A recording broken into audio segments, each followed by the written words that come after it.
He saw her the moment she stepped down from the wagon. 12 years.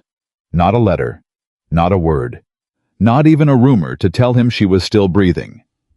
And now Evelyn Parker was standing at the gate of his ranch, like no time had passed at all, except it had, and they both carried the scars to prove it. Jack's hand stopped on the fence post.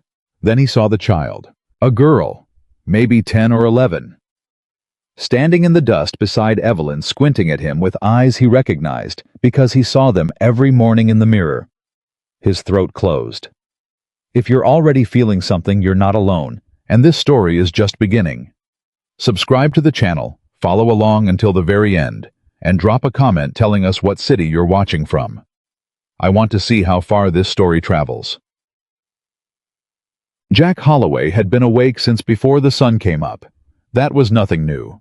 Ranch work didn't wait on a man's sleep, and he'd long since stopped expecting it to. He had fence line to check along the north pasture, a water trough that needed patching before the freeze came back, and 3 horses that hadn't been properly exercised in 4 days, because his hired hand, a quiet young man named Chet, had come down with a bad cough and was flat on his back in the bunkhouse. He worked alone most mornings. He preferred it that way. Jack didn't talk much. Never had. The men who worked for him knew better than to fill silence with noise just to fill it, and the townsfolk in Willow Creek had learned over 12 years of watching him ride in and ride out without stopping for conversation that Jack Holloway wasn't cold, he was just somewhere else. Somewhere they couldn't follow. He was pulling wire tight along the second post when he heard the wagon. He didn't look up right away. Supply wagons came through the property road sometimes when the main trail was muddy. He kept his hands on the wire, gave it one more pull, and then he heard something that made him stop. A child's voice, high and clear, asking a question he couldn't make out from that distance. He turned. The wagon had stopped about 40 yards from the gate. 2 figures stood beside it. One tall, one small. Jack dropped the wire. He didn't walk to this gate. He didn't jog. He crossed that distance the way a man moves when his body understands something. His mind is still refusing, fast and steady. Jaw-set eyes locked on the taller figure. She turned before he reached this gate. And Jack Holloway, a man who had not said her name out loud in years, felt the word rise in his chest like something he'd buried trying to claw its way back. Evelyn. He didn't say it. Not yet. He stopped at the gatepost and gripped the top rail with one hand, and he looked at her. She was older. Of course she was. So was he. There were lines at the corners of her eyes that hadn't been there before, and something careful in the way she held herself. A tension in her shoulders, like a woman who had spent years bracing for impact. She was wearing a blue traveling dress, dusty from the road, a wool jacket she'd buttoned all the way to the collar against the October cold. Her hair was pinned up, but coming loose at the sides. She looked like she hadn't slept. She looked at him the same way he was looking at her. Like someone calculating how much damage had been done and whether any of it was still bleeding. Jack, she said. That was all she said. Just his name. One syllable, and 12 years collapsed into the space between them, like a wall falling. He couldn't speak. Then the girl moved. She stepped out from behind Evelyn, not hiding exactly, but not announcing herself either. Just repositioning the way a child does when they're curious, but not sure of their welcome. She looked at Jack with direct, steady eyes. And Jack's hand tightened on the gate rail until his knuckles whitened. He knew those eyes. I knew them the way you know something you've seen every day for your entire life. They were gray shot through with a thin ring of blue-green near the pupil. His mother had called that color winter water. She'd said it about his eyes when he was a boy. She'd said it like it was something to be proud of. The girl had his mother's eyes. He looked at Evelyn. His voice came out lower than he intended, rough in a way he couldn't smooth over. Is she mine? Evelyn didn't flinch. She'd been expecting the question. He could see it in the way she exhaled long and slow, like she'd been holding that breath for a long time. Her name is Lily, Evelyn said. She's 11 years old. That wasn't an answer. It was, and it wasn't. The math wasn't complicated. Jack could count backward as well as anyone. Evelyn. His voice was very quiet. I asked you a question. I know what you asked. She looked at him steadily, and he saw something move through her expression. Not shame, not defiance, something harder to name. Something that looked like grief. Yes, she's yours. Jack said nothing. He looked at the girl at Lily, and she looked back at him without looking away, and he noticed that she did that the way he did it, the way his father had taught him to look at men he needed to take measure of. Straight on. Don't blink first. She had his eyes. She had that. He let go of the gate rail. Come inside, he said. The kitchen was the warmest room in the house. Jack put water on for coffee, without asking if either of them wanted any, because his hands needed to be doing something, or he was going to lose control of the conversation before it started. Lily sat at the table and looked around the room with that same direct curiosity she'd turned on him at the gate. She didn't fidget. She didn't ask for anything. She just looked. Evelyn stood near the door. Not quite inside, not quite out. Sit down, Jack said, and this time he meant it for her. She sat. He poured 3 cups, one for her, one small one for Lily, one for himself, and he set them on the table, and he sat across from Evelyn, and he looked at her, and he said, "Talk." Evelyn wrapped her hands around the cup. "I don't know where to start," she said. "Start 12 years ago, the day you left." She looked at him, then really looked at him. Not the careful measuring gaze she'd been using since the gate, but something more open, something that cost her. "I didn't leave because I wanted to." "Then why?" "Because your foreman told me you were done with me." The words landed in the kitchen like a stone dropped in still water. Jack went absolutely still. "He came to my door," Evelyn said. "Carl Briggs. He came to the boarding house where I was staying the week after you and I—" She stopped, steadied herself. "He told me you'd said your piece, that you'd thought it over, and a woman like me didn't fit the life you were building, that you wanted me gone before you had to say it to my face." Jack stared at her. He said, Evelyn continued, her voice careful and even, "that you were grateful for the time we'd had, but that you were a practical man. And a practical man didn't let sentiment get in the way of building something that would last." Those were the exact words. I remember them because I wrote them down that night so I wouldn't convince myself I'd heard wrong. Jack's jaw tightened. Carl Briggs had worked for him for 3 years. He'd let the man go 2 winters after Evelyn disappeared, not for any single crime, but because Jack had slowly realized that Briggs told people what they needed to hear to get what he wanted. Nothing dramatic. Just a steady pattern of small dishonesty that Jack had been too wrapped up in his own misery to notice until it was too late. He hadn't connected it to Evelyn's disappearance. He'd never had reason to. "He had no authority to speak for me," Jack said. "None. I never sent him to you. I never said any of that." "I know that now. You should have come to me directly. You should have asked me." Evelyn's chin came up. "I was 22 years old," she said, "and I was scared, and the man standing at my door worked for you and wore your brand on his jacket, and I had no reason to believe he was lying." She paused. "You could have come to find me too, Jack. When I stopped responding to your notes, when I stopped coming by, you could have ridden to that boarding house yourself." She was right. He hated that she was right. He had ridden into town twice that week. Both times he'd told himself he would go to the boarding house, and both times he had turned his horse around before he got there, because he was proud and he was hurt, and he had decided the way stubborn men always decide that if she didn't want to see him, then he would not force himself on her. That decision had cost him 11 years of his daughter's life. I didn't say any of that. But Evelyn saw it in his face because she nodded once very slightly and looked down at her cup. Lily had been listening to all of this.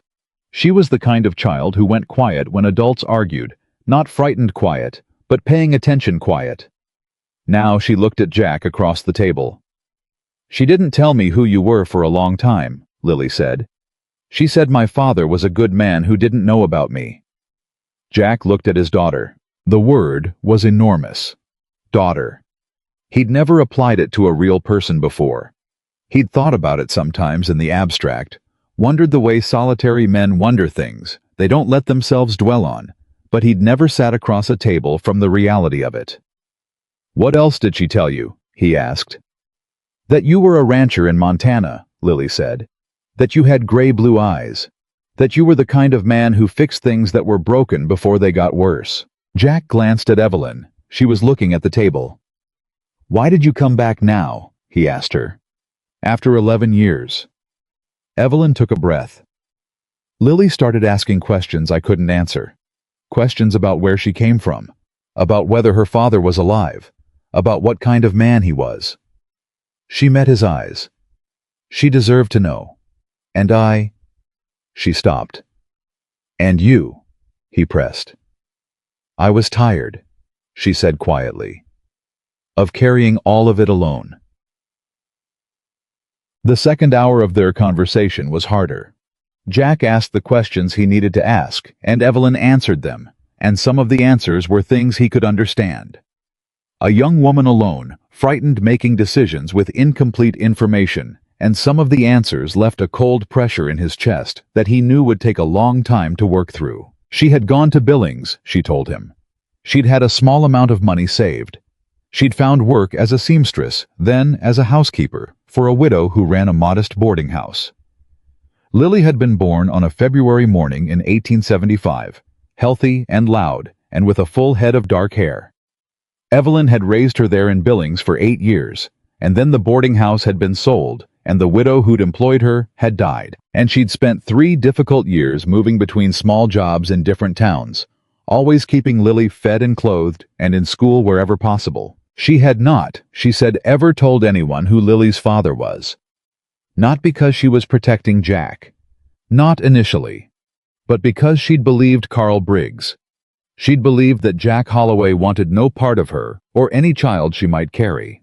And she was not, she said, a woman who went where she wasn't wanted. Carl Briggs is dead, Jack said.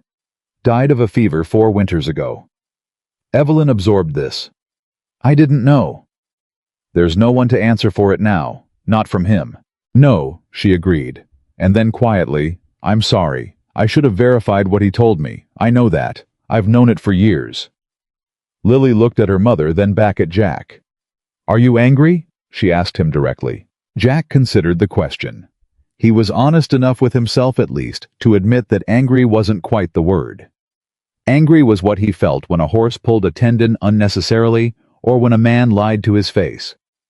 What he felt sitting across from Evelyn Parker and the daughter he hadn't known existed was something harder to name, a kind of enormous weight, loss and anger, and something else underneath both of them that he wasn't ready to examine yet. I don't know what I am, he told Lily.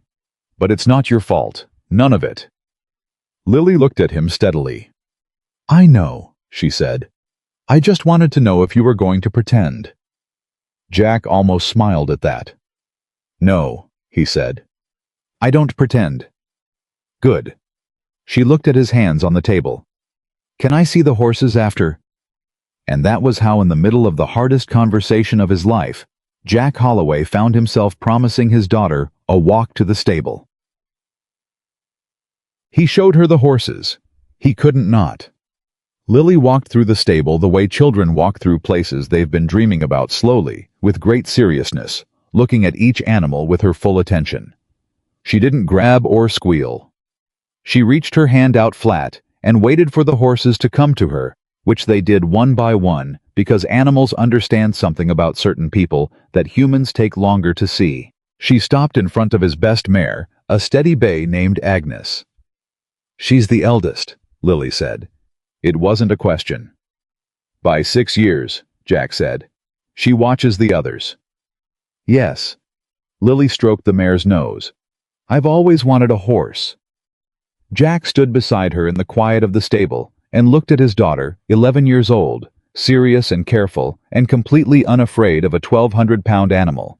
And he felt something shift in him that he wasn't sure could shift back. He'd missed 11 years.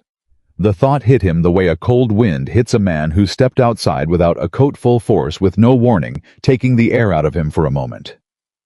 Evelyn was waiting on the porch when they came back from the stable. She'd wrapped her coat tighter against the afternoon cold, and she was watching the gate, not nervously, but with the focused look of a woman who was accustomed to watching for trouble. Jack noticed where she was looking. Were you followed? He asked. She turned. Something careful moved through her expression. Why would I be followed? You came through Willow Creek. We did. And you stopped anywhere. Evelyn's hesitation lasted only a second, but he caught it. We stopped at the general store, she said. Lily needed water. The man behind the counter recognized my name. Jack went still. How? I don't know. He asked if I was Evelyn Parker, and when I said yes, he said... She looked away briefly. He said Thomas Reed had been asking about me. Thomas Reed. The name sat in Jack's chest, like something that didn't fit. Reed owned the Broken Horn Ranch, 3 miles east of Jack's property. He was the largest landholder in the county, larger than Jack, larger than anyone else within 30 miles of Willow Creek. He had men working for him, politicians who owed him favors, and the kind of reputation that people talked around rather than about directly. He and Jack had never been enemies exactly. They ran cattle on different ranges, used different water sources, had different markets. Their land shared one long fence line on the eastern boundary, and the arrangement had always been cordial enough on the surface. But Jack didn't trust him. He'd never been able to explain it simply. It was something in the way Reed moved through conversations, always knowing a little more than he should, always positioned a little more advantageously than chance could explain. Why would Reed be looking for you? Jack asked. I don't know, Evelyn said. But the careful tension in her shoulders was back, and Jack had spent enough years reading people, horses, and men and women alike to know when someone was choosing their words. Evelyn. She looked at him. You drove a wagon through territory you've been gone from for 12 years. You stopped in a town where you'd been recognized. And you came here to my property instead of anywhere else you could have gone. He paused. You didn't just come to let Lily meet me. What else is happening? For a long moment she said nothing. Then Lily, who had been standing quietly beside Jack, said, The man came to our town 2 months ago. Jack looked at her. In Haverstock, Lily continued. That's where we've been living. A man came asking about Mama. He wasn't from there. He had on good boots. She said this with the authority of a child who had learned to distinguish between the men her mother needed to worry about and the ones she didn't. He talked to our landlord, and then he left, and the next week Mama started packing.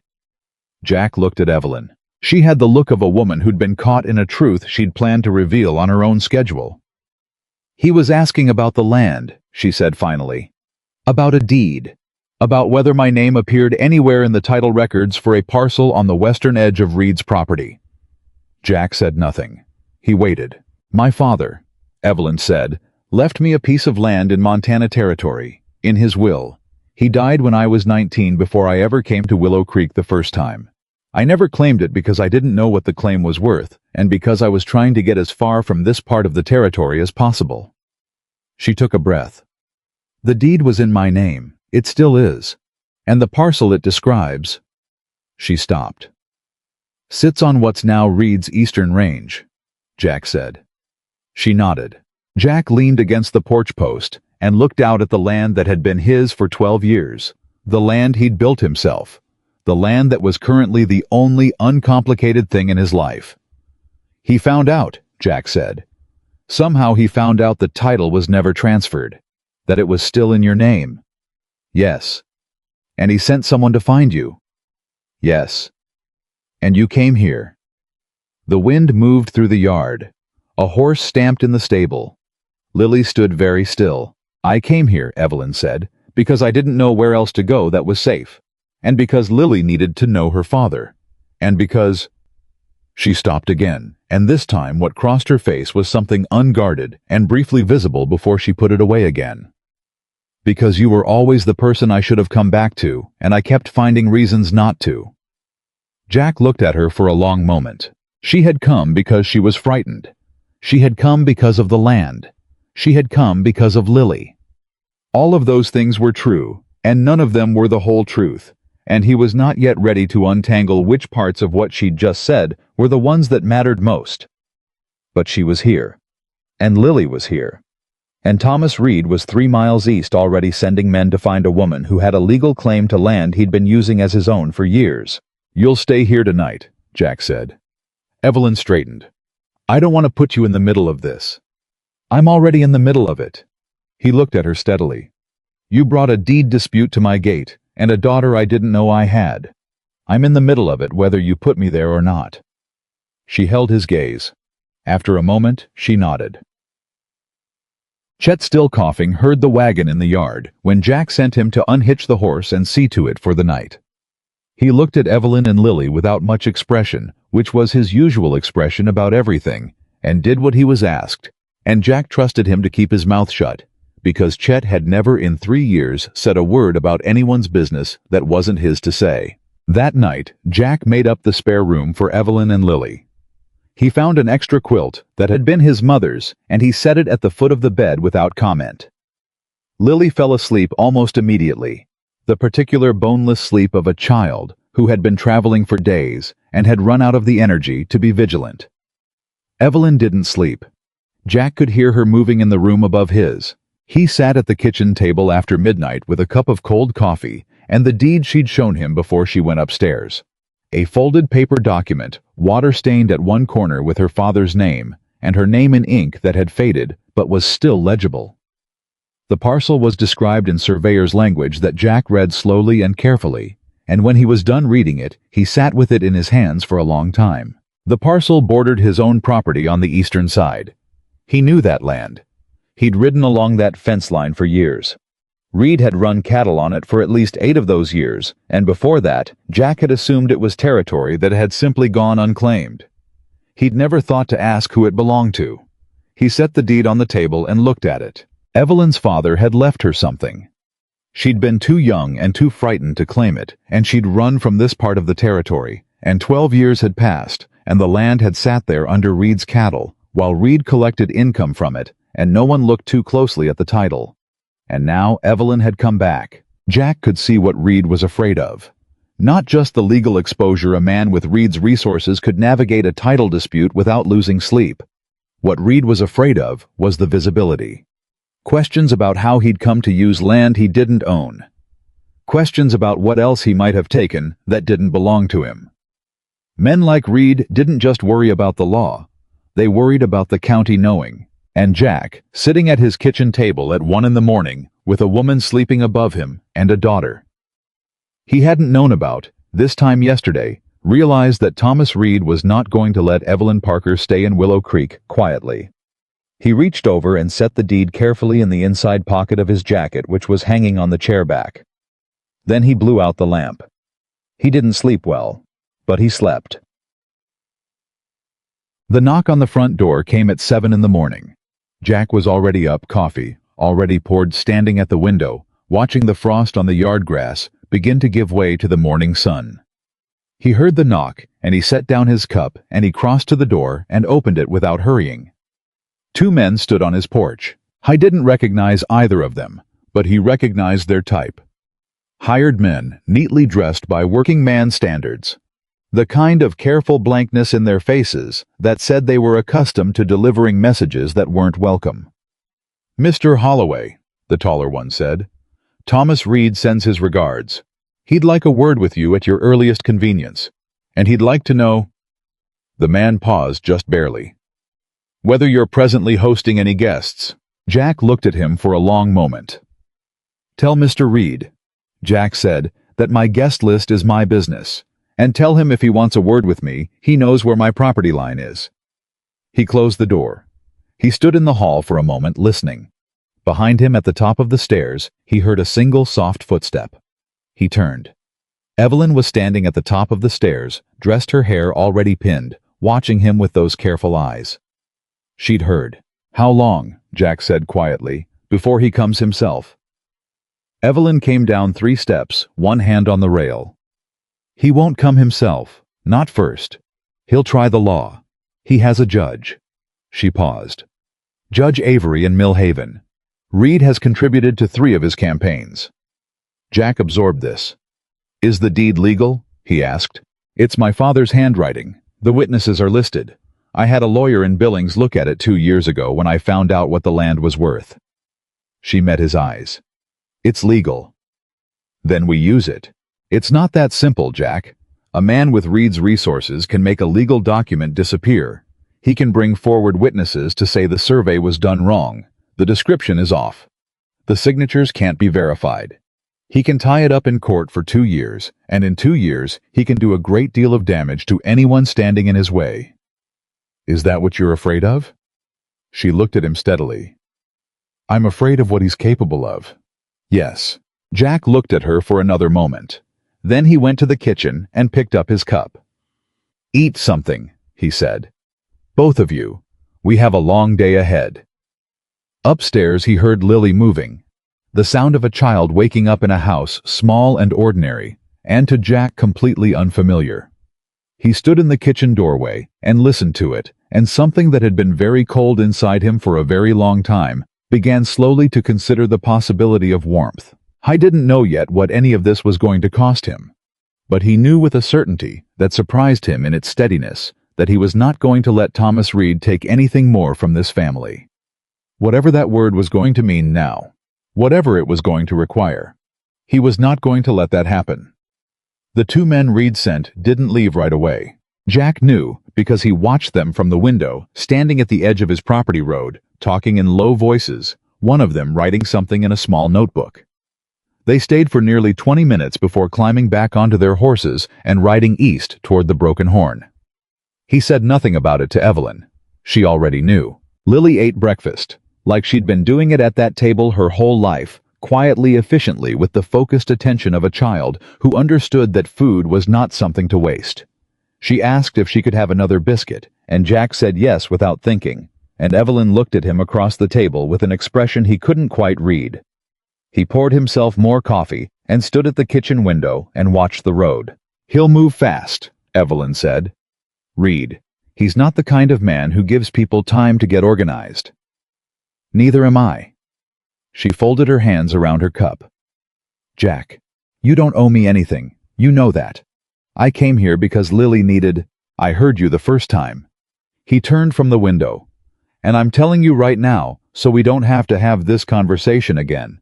I don't operate on owing. You're here. Lily is here. Reed is sending men to my door at 7 in the morning. That's the situation, and the situation is what I deal with. Lily looked up from her biscuit. He talks like that all the time. Evelyn blinked. What? Short. Like he's deciding something in every sentence. Jack looked at his daughter. There was no malice in the observation, just that same precise curiosity she'd turned on everything since she'd arrived. He felt the corner of his mouth move. Eat your biscuit, he told her. She did with the air of someone filing that information away for later. He rode into Willow Creek before 9. He didn't bring anyone with him.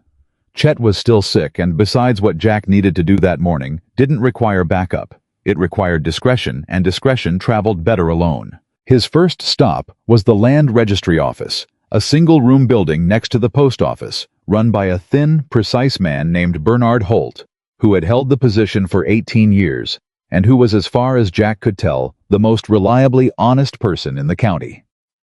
Holt tracked every property transaction in the territory with the focused dedication of a man who genuinely believed in the sanctity of paper records, which made him either admirable or strange depending on who you asked. Jack put the deed on the counter. Holt looked at it for a long time without touching it. Then he put on his glasses and looked at it some more. Parker, he said. Evelyn Parker, daughter of George Parker, deceased. The deed was filed with the territorial office in Helena in 1872. Her father's estate transferred it to her. Holt looked up over his glasses. She's never filed a claim. No, land's been in continuous use by the Broken Horn Ranch for... He turned to his ledger, flipped back several pages, ran his finger down a column. 8 years. Reed's operation. He's running cattle on it. Pays grazing fees to the territory based on a boundary description that doesn't include this parcel. Meaning he's been using it for free. Meaning, Holt said carefully. There's no record of any lease or purchase arrangement between Reed and the Parker estate. He set his glasses down on the counter. Mr. Holloway, you understand what you're showing me? I understand. If this deed is valid, and on its face it appears to be, then Thomas Reed has been making use of land he has no legal right to for the better part of a decade. Holt paused. That's not a small matter. No, it's not. He has a lawyer in Mill Haven. Good one. Reed won't let this sit quiet. I know. Jack picked up the deed and folded it carefully back into his jacket. I want to know if there are any other claims filed against this parcel. Any challenges to the original survey. Anything that would give Reed a legal foothold to contest the title. Holt was already opening his ledger again. He spent 10 minutes going through records while Jack stood at the counter and waited, and when he looked up, his expression was the carefully neutral face of a man who has found something he wasn't expecting. There's a filing, Holt said. Dated 3 months ago. A survey challenge. Claims the original boundary description in the Parker deed was drawn in error, and that the correct boundary places the parcel inside Reed's existing claim. Jack felt cold. 3 months ago. Yes. 3 months ago. 2 months ago, a man in good boots had appeared in Haverstock asking Evelyn's landlord questions about her. 1 month ago, Evelyn had started packing. Reed had moved before she did. He'd already started building his legal case before he even knew where she was. Who filed it? Jack asked. Holt looked at the page. A surveying firm out of Millhaven. Cartwright and Sons. He paused. They do most of Reed's boundary work. Jack stood at the counter for a moment, working through the sequence. Reed had discovered the title discrepancy, probably when he'd wanted to expand his grazing boundaries and had someone pull the land records. He'd found Evelyn's name on the deed. He'd sent a man to find her, and simultaneously, he'd started constructing a legal challenge designed to make her claim look like an error, so that if she ever surfaced to assert her rights, she'd walk into a fight that was already half won against her. He'd had a 3-month head start. I need certified copies of everything, Jack said. The original deed filing the survey challenged the boundary records. Everything. That'll take me until noon. I'll be back at noon.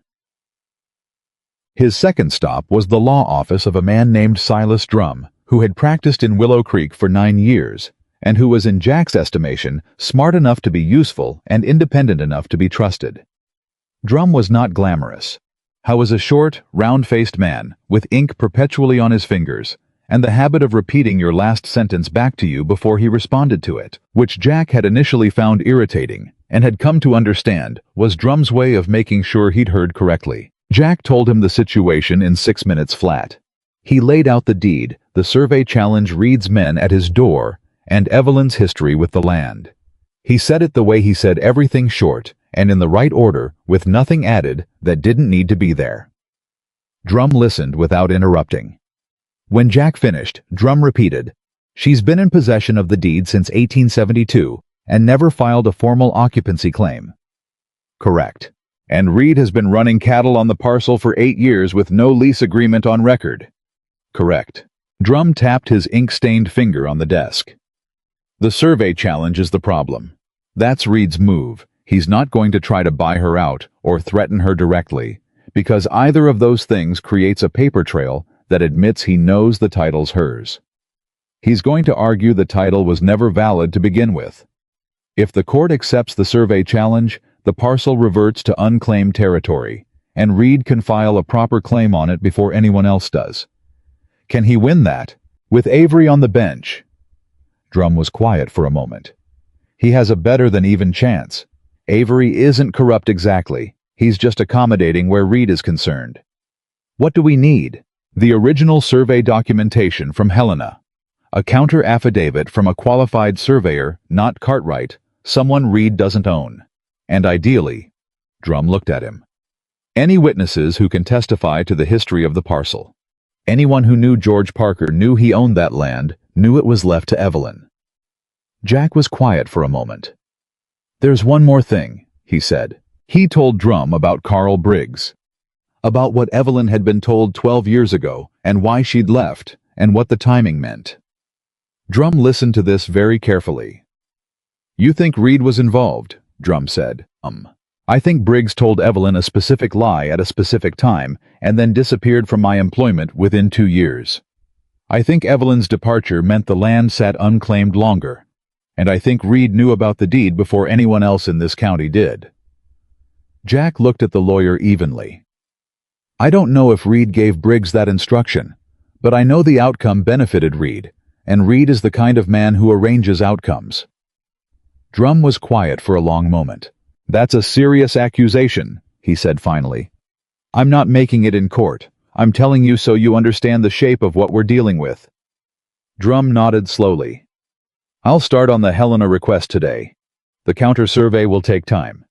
I know a man in Great Falls who's independent and qualified. 2 weeks, maybe 3. We may not have 2 weeks." "No," Drum agreed. "We may not." Jack was back at the land registry office at noon. Holt had the copies ready tied in brown paper with the piece of string. He handed them over without comment, which was Holt's way of saying he understood the stakes and wasn't going to add to Jack's burden by talking about them. Jack rode back to the ranch. Evelyn was in the yard when he arrived.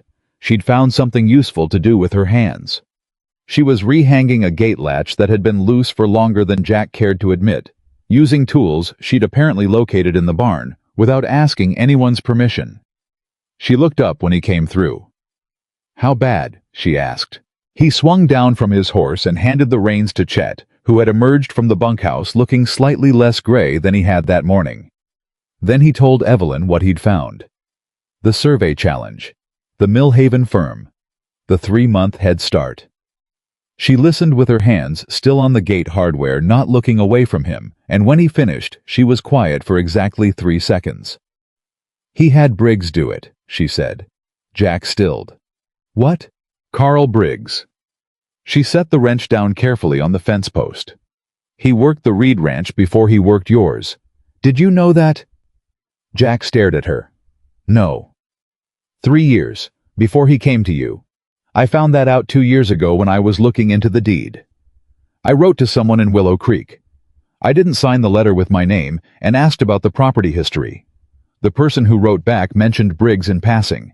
Said he'd worked Reed's eastern range before he moved on. The cold thing in Jack's chest spread outward. Carl Briggs had worked Reed's ranch. Had ridden Reed's eastern range, the range that sat against the unclaimed Parker parcel. Had known the land, known the boundary, known that the title was unresolved. And then he'd moved to Jack's operation, positioned himself near the woman who held the deed.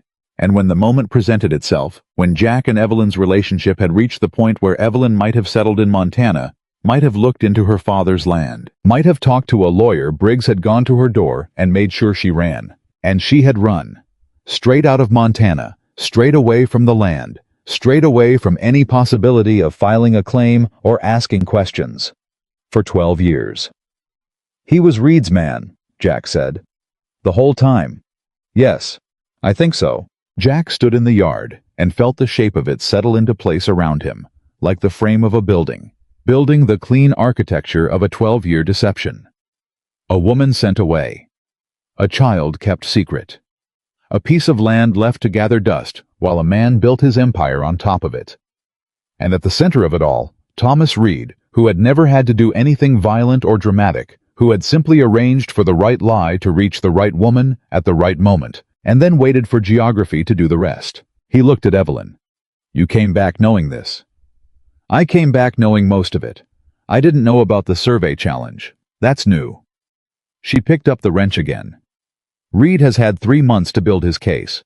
We need to be faster than he expects. Drum is already writing to Helena." "Good." She turned back to the gate. "And Jack?" "Yeah. I didn't come here to make this your fight."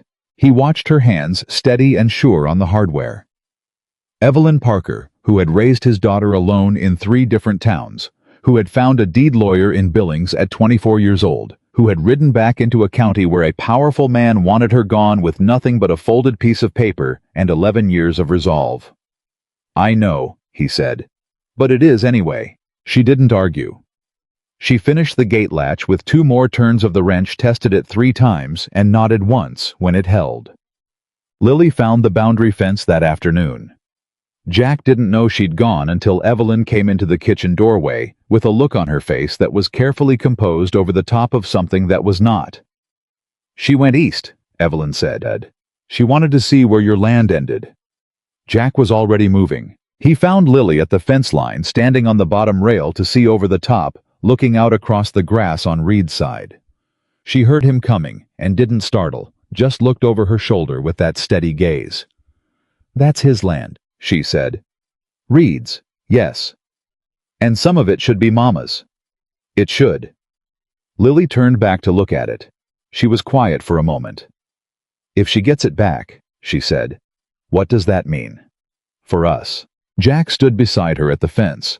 He wasn't sure how to answer that, not because he didn't have an answer forming somewhere, but because the answer was complicated, and she was 11, and she deserved an honest version rather than a comfortable one. "It means she has something that's hers," he said. "Something she was owed a long time ago." "And what happens to us?" Lily pressed. "To me. To you." He looked at her. She was watching him with those gray-blue eyes that were so completely unmistakably his own, and she was asking the question that neither he nor Evelyn had yet managed to ask each other directly. "I don't know yet," he said honestly. "But I know I'm not going to let anyone take what belongs to your mother. And I know—" He stopped. Started again.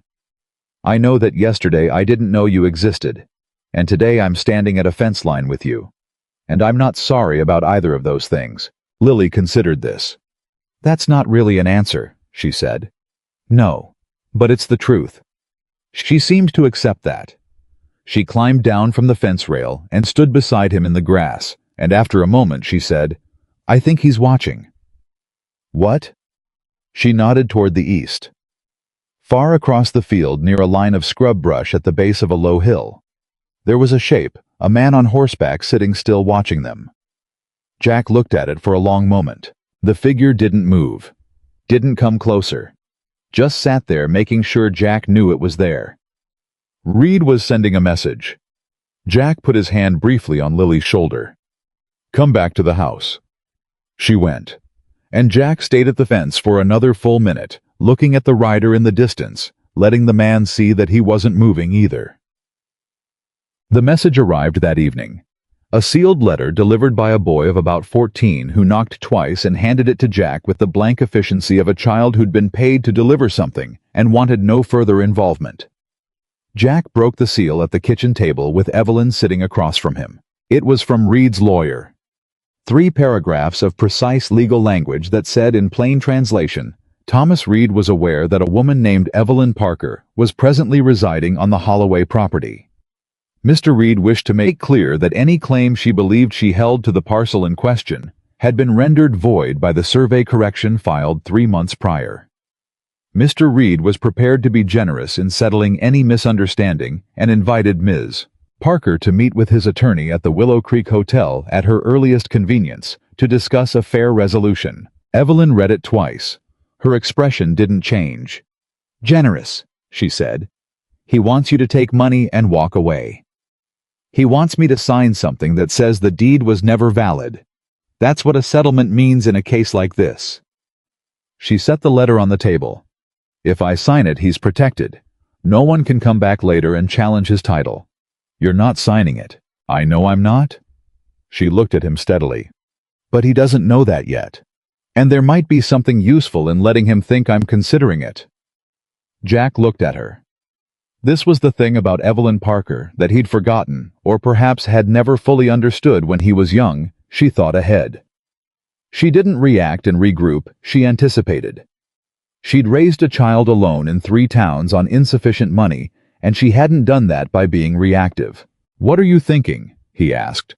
"If his lawyer expects to meet with me, Reed won't move against us legally in the meantime. He'll wait to see what I do. That buys drum time to get the Helena documentation." She paused. "I'll send back a note saying I've received the letter and I'm considering my options. That's not a lie, and it might buy us a week. Or it might make him nervous and speed him up, maybe."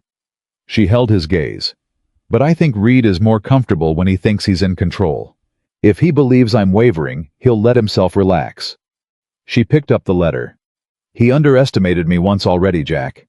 He sent a man to find me, and I was already on a wagon coming here. Let him underestimate me again." Jack looked at her for a long moment. "Write the note," he said. She did right there at the table in handwriting that was precise and unhurried. She said she had received the letter. She said she wanted time to review her situation carefully before making any decisions. She expressed appreciation for Mr. Reed's willingness to discuss the matter. She signed it with her full name clearly, and without hesitation. She gave it to Jack. He read it. He handed it to Chet, who was well enough by evening to ride into town with instructions to leave it at the hotel desk, addressed to Reed's lawyer. Lily had been watching all of this from the doorway to the sitting room, doing what she did, paying attention, storing it all away. When Chet was gone, she came into the kitchen. "Was that a trick?" she asked.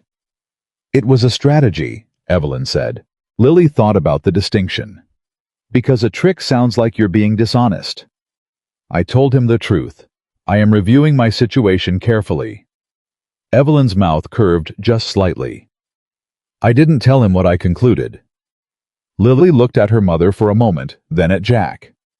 "Can I help?" she asked. Jack and Evelyn looked at each other. It was the first time since Evelyn had stepped off that wagon 36 hours ago that they had looked at each other without calculation or history or grief between them. Just two people in the same moment, understanding the same thing at the same time. "Not yet," Jack said. "But we'll need you before this is over."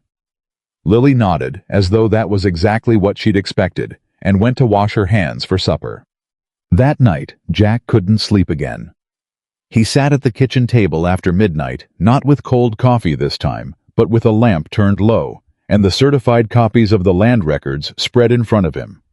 He went through them slowly, the way he went through things he needed to understand, line by line with his full attention, allowing nothing to be vague. The survey challenge was precise. Whoever had drawn it up, Cartwright and Sons on Reed's instruction, had done clean work. They'd identified a specific discrepancy in the original boundary description, a directional reference to a creek that had shifted course since 1872, and used it to argue that the eastern boundary of the Parker parcel fell 200 yards west of where the deed claimed, which would put the entire parcel inside Reed's existing survey. It was a good argument. It was also, Jack suspected, built on a foundation that required the original survey documents to be unavailable for comparison. The challenge assumed the Helena records were incomplete or inaccessible, because if the original survey was intact and matched the deed, the challenge collapsed. Reed was betting that a 40-year-old government filing was either missing or too difficult to retrieve quickly. He was betting that Evelyn Parker was isolated and frightened and would take the money. He was betting that Jack Holloway would stay out of it, or that the threat of Reed's resources would be enough to keep him on the fence. Jack folded the records back into their brown paper casing. None of those bets were going to pay out the way Reed had planned. But the thing that kept Jack awake, the thing that sat in him like a splinter he couldn't reach, was the question of Carl Briggs. Briggs was dead. He couldn't testify. He couldn't be confronted. He couldn't be made to account for the lie he'd told a frightened 22-year-old woman standing alone at a boarding house door, a lie that had cost her 12 years and cost Jack 11 years of a daughter's life. The man who'd done that was beyond reach. But the man who'd sent him wasn't. Jack sat in the lamplight and thought about Thomas Reed, 62 years old, silver-haired, who sat at the head of the county planning board and donated to the church rebuilding fund every spring, and had for the past 12 years been running his cattle across land that belonged to a woman he'd arranged to drive out of the territory. Justice, Jack thought, was a particular kind of problem. Sometimes the right answer was clear, and the path to it was blocked by a man with money and lawyers and a judge he'd funded through 3 campaigns. Sometimes you had to outmaneuver the block. He turned down the lamp. Upstairs, he heard nothing. The house was quiet. His daughter was asleep somewhere above him in a room that had been used for storage for the past 8 years under a quilt that had been his mother's. His daughter. He was still getting used to the weight of that word. He went to bed. He lay in the dark, and he thought about a 22-year-old woman opening a door to find a stranger with a message he had no right to deliver, and the decision she'd made in that moment, and everything that had flowed from it, forward and backward, through 12 years of silence, and 3 towns and a child with gray-blue eyes who asked the question adults were afraid to ask, and waited with complete patience for an honest answer. I thought about what it meant to be someone's father when the child had already been raised without you. He thought about Thomas Reed sleeping well 3 miles east, confident in his lawyers and his survey challenge and his 3-month head start. Jack Holloway stared at the ceiling in the dark. Tomorrow he decided they were going to Willow Creek. All three of them. Reed wanted Evelyn isolated and uncertain. Jack intended to make sure the county saw exactly who was standing at her side. They rode into Willow Creek the next morning, all three of them. Jack drove the wagon. Evelyn sat beside him on the bench. Lily sat in the bed behind them with her back straight and her eyes moving across everything they passed, the way she did when she was memorizing something she expected to need later. It was a Wednesday, which meant the feed store was open and the post office was busy, and Mrs. Hale had her dry goods counter fully stocked. It meant people were in town. It meant people would see. That was the point. Jack didn't announce their arrival. He didn't make a speech. He tied the wagon in front of Drum's office and helped Evelyn down and walked into the building with his hand briefly at the small of her back. Not possessive, not dramatic, just present. And the 3 or 4 people who happened to be on that stretch of the main street saw exactly what he intended them to see. Jack Holloway standing beside Evelyn Parker in plain daylight. Let Reed make what he wanted of that. Drum was already at his desk when they came in, and he had news, and it was not the kind of news that started a morning well. I sent the telegram to Helena last night, Drum said without preamble, requesting the original survey documentation for the Parker parcel. I got a response this morning. He turned the telegram around on his desk so Jack could read it. The original survey file was pulled from the Territorial Archive 6 weeks ago, requested by a Millhaven firm for a boundary dispute review. He paused. Cartwright and Sons. Evelyn went very still. Jack read the telegram twice. He took the original, Jack said flatly. He requested access to it. That's legal. What's not legal is that according to the archive clerk's response, the file has not been returned. It was due back in 4 weeks. It's 2 weeks overdue, and no one at Cartwright's office is responding to requests for its return. The silence in the room lasted exactly 3 seconds. He buried it, Evelyn said. Her voice was quiet and completely controlled, which Jack had learned in 48 hours meant she was angrier than she was allowing to show. He took the one document that could prove the original boundary was correctly drawn, and he made it disappear. We don't know that it's been destroyed, Drum said carefully. No. We just know it's gone, and no one at his surveyor's office will say where it is. She looked at the lawyer. What can we do? I can file a formal request with the Territorial Court for the document's return.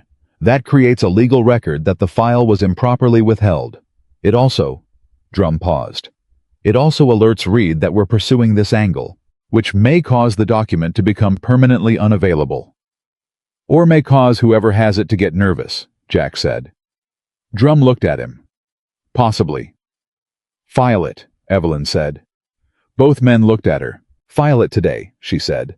Let him know we're not going to quietly wait for his lawyers to win by default.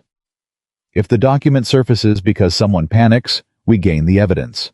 If it doesn't surface, we gain a record that it was suppressed, which is its own kind of evidence. She held Drum's gaze. A judge who isn't already bought can read that record and understand what it means. Drum nodded slowly. I'll file this afternoon. They were back on the main street 20 minutes later when Jack saw the man. Howe was standing outside the hotel, tall, silver-haired, dressed with the particular careful elegance of a man who had earned enough money to stop worrying about appearances and spent it on them anyway. He was talking to 2 other men, but he saw Jack. The moment Jack saw him, and something shifted in his expression. Not surprise. Recognition. The settled look of a man who had been expecting this moment and had decided in advance how he was going to handle it. Thomas Reed. Jack had seen him at county meetings, at the feed auction, at the occasional church event. They had exchanged perhaps 40 words in 12 years. Reed was the kind of man who treated distance as a tool. He stayed far enough from people to remain unreadable, close enough to remain relevant. Reed said something brief to the 2 men beside him. They moved away. He walked toward Jack. Evelyn's hand tightened fractionally at her side.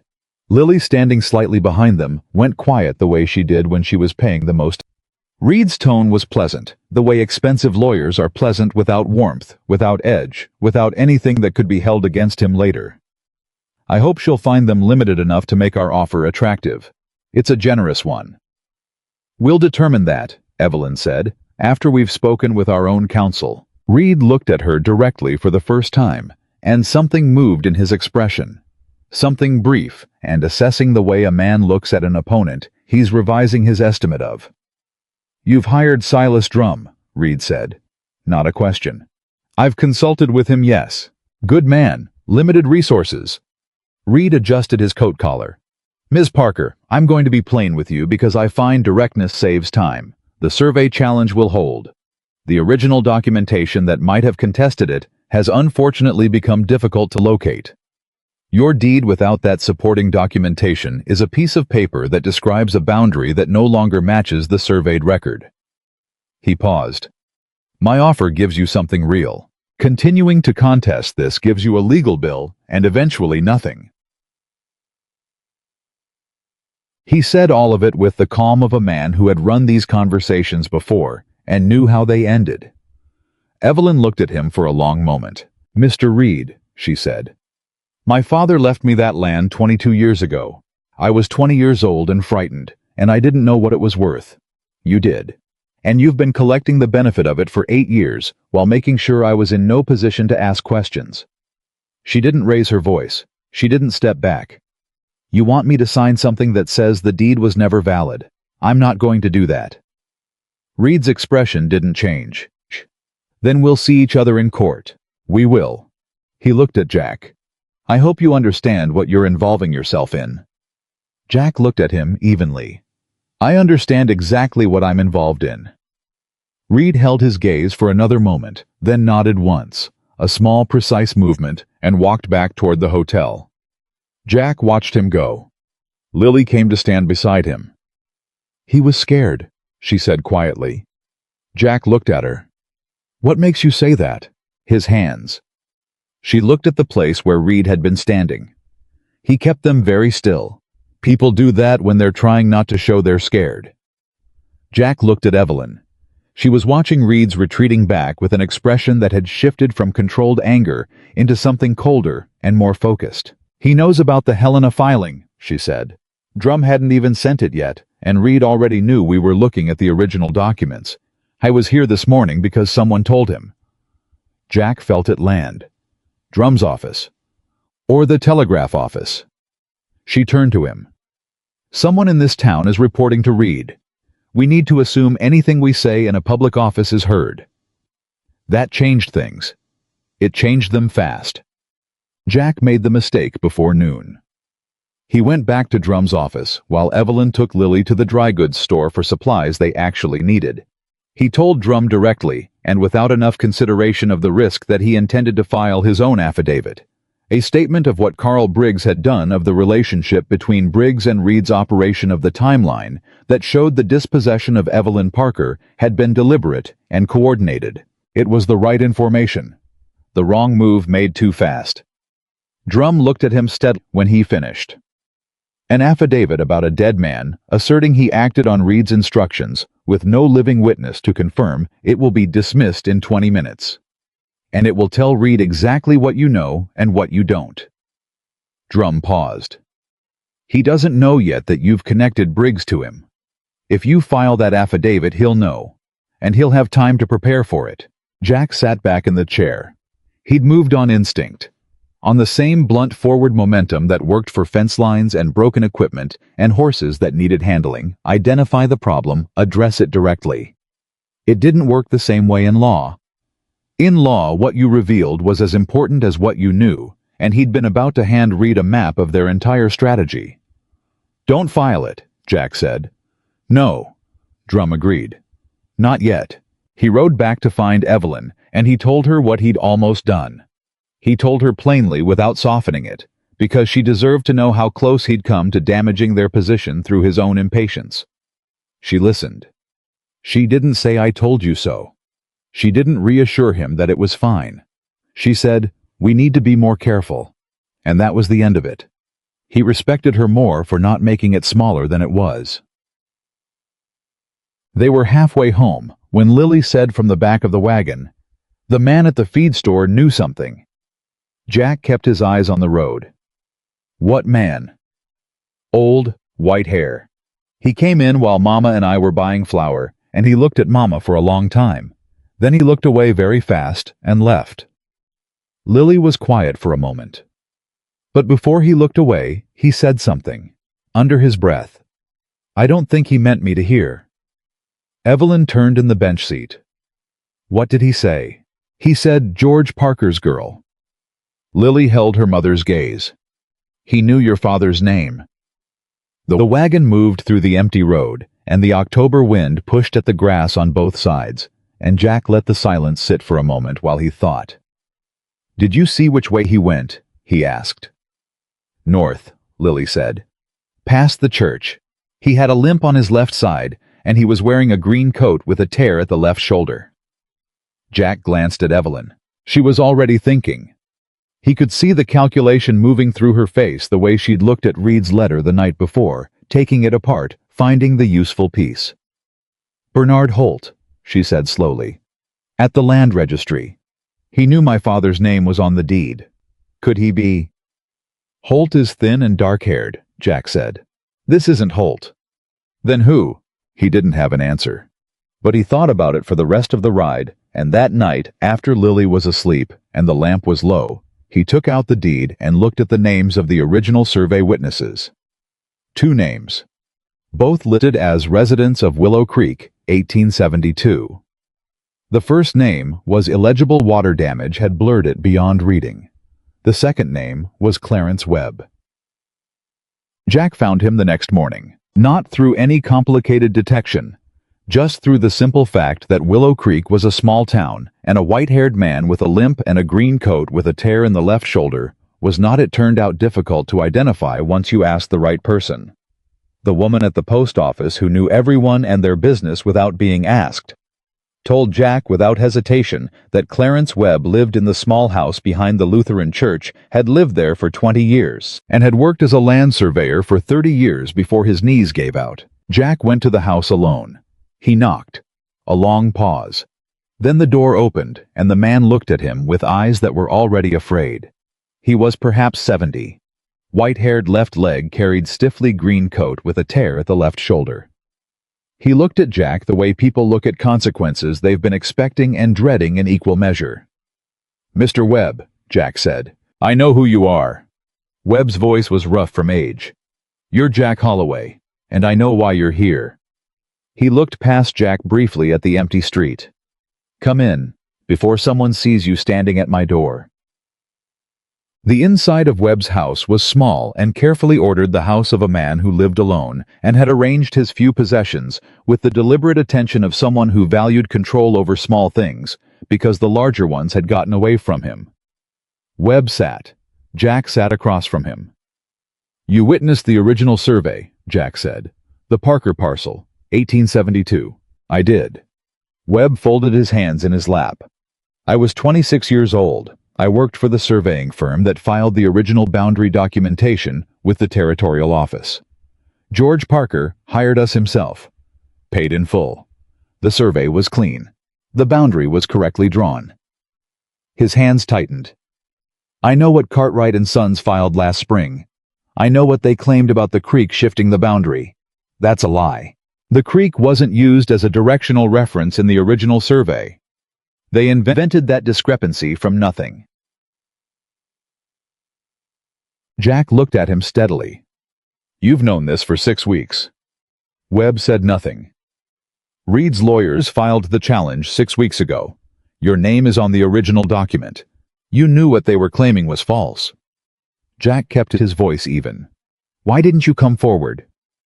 The old man was quiet for a long moment. Because 2 days after the challenge was filed, Webb said, a man came to my door. A man I didn't recognize. He told me that Reed was aware I'd witnessed the original survey. He told me that Reed had no desire to cause me any difficulty, but that if I were to come forward with information that complicated the proceedings, Reed would be forced to review certain irregularities in my own land title that had apparently been overlooked for many years. Jack stared at him. What irregularities? He asked. My house, Webb said quietly. This house. I built it on a piece of land I've occupied for 20 years. The original purchase was not clean. There were problems with the transfer at the time that I chose to overlook, because the original owner was deceased and had no heirs, and the territory was less organized in those years. He exhaled slowly. Reed found it, or claimed to have found it, and he made clear that if I created problems for him, he would make sure the county knew. Jack sat back in his chair. Reed hadn't just taken Evelyn's land. He hadn't just sent Briggs to drive her out of the territory 12 years ago. He had, in the 6 weeks since filing his legal challenge, systematically identified every person who might stand against him and found the specific thing that would keep them quiet. The man was thorough. How was thorough? In the way that only frightened people are thorough, not confident in his position, but terrified of losing it and willing to reach in every direction to make sure no one could threaten it. "He's scared," Jack said. Webb looked at him. "Scared men are dangerous men." "Yes." Jack looked at the old surveyor steadily. "But scared men also make mistakes. They reach too far. They threaten too many people." He paused. "Mr. Webb, if your testimony were protected, if there were a way to make sure that what you've told me today reached the right people without exposing you to Reed's retaliation first, would you be willing to make a formal statement?" Webb's hands tightened in his lap. "I'm 70 years old," he said. "I have this house and a pension that barely covers my food. I can't afford a legal fight with Thomas Reed. I'm not asking you to fight him. I'm asking you to tell the truth to the right person at the right time." Jack leaned forward slightly. "The territorial court in Helena has jurisdiction over land title disputes of this scale. If we can get this case moved out of Avery's courtroom, out of Reed's purchased courtroom, then your testimony doesn't go before a judge who owes Reed 3 campaign contributions. It goes before someone Reed hasn't had time to reach." Webb looked at him for a long time. "Can you do that?" he asked. "Move it to Helena." "Drum thinks we can file for a change of venue based on the conflict of interest. It won't be easy. But the document suppression, the fact that the original survey file was pulled from the territorial archive and not returned, that's the kind of procedural misconduct that Helena takes seriously. If Reed finds out you've spoken to me—" "Reed is already watching everything we do," Jack said. "He had someone in Drum's office, or the telegraph office, before we even made our first move. Hiding isn't working. The only way forward is to move faster than he can." He held the old man's gaze. "But I need you to be honest with me about one more thing. If your testimony is protected and the venue is moved, is there anything else Reed can use against you? Anything you haven't told me?" Webb was quiet for a moment that stretched long enough to tell Jack the answer before Webb spoke. "The original survey file," Webb said. "The one that's missing from the Helena archive." Jack went still. "I know where it is." The silence in the small house was absolute. "Reed's lawyer came to me 5 weeks ago," Webb said. "Before the man with the threat. Before any of the pressure. He came quietly friendly, said they were reviewing some historical documents, and wanted my professional opinion on the original boundary description. He had the file with him." Webb's voice had dropped. "I didn't know then what they were planning. I thought it was a legitimate review. I answered his questions." He paused. "And when he left the file here. Said he'd send someone to collect it. No one ever came." Jack stared at him. "You have the original survey file," Jack said. "In the box under my bed," Webb said, "where it has been for 5 weeks, and where I have been praying every single night that no one would come looking for it." Jack rode back to the ranch faster than he'd ridden anywhere in years. He didn't go in through the front. He went to the barn first and unsaddled his horse with quick, efficient movements, because his hands needed the task, while his mind worked through what he'd just learned, arranged it in order, checked it for gaps. The original survey file existed. Webb had it. Webb had witnessed the original survey and could testify that the creek boundary claim in Reed's challenge was fabricated.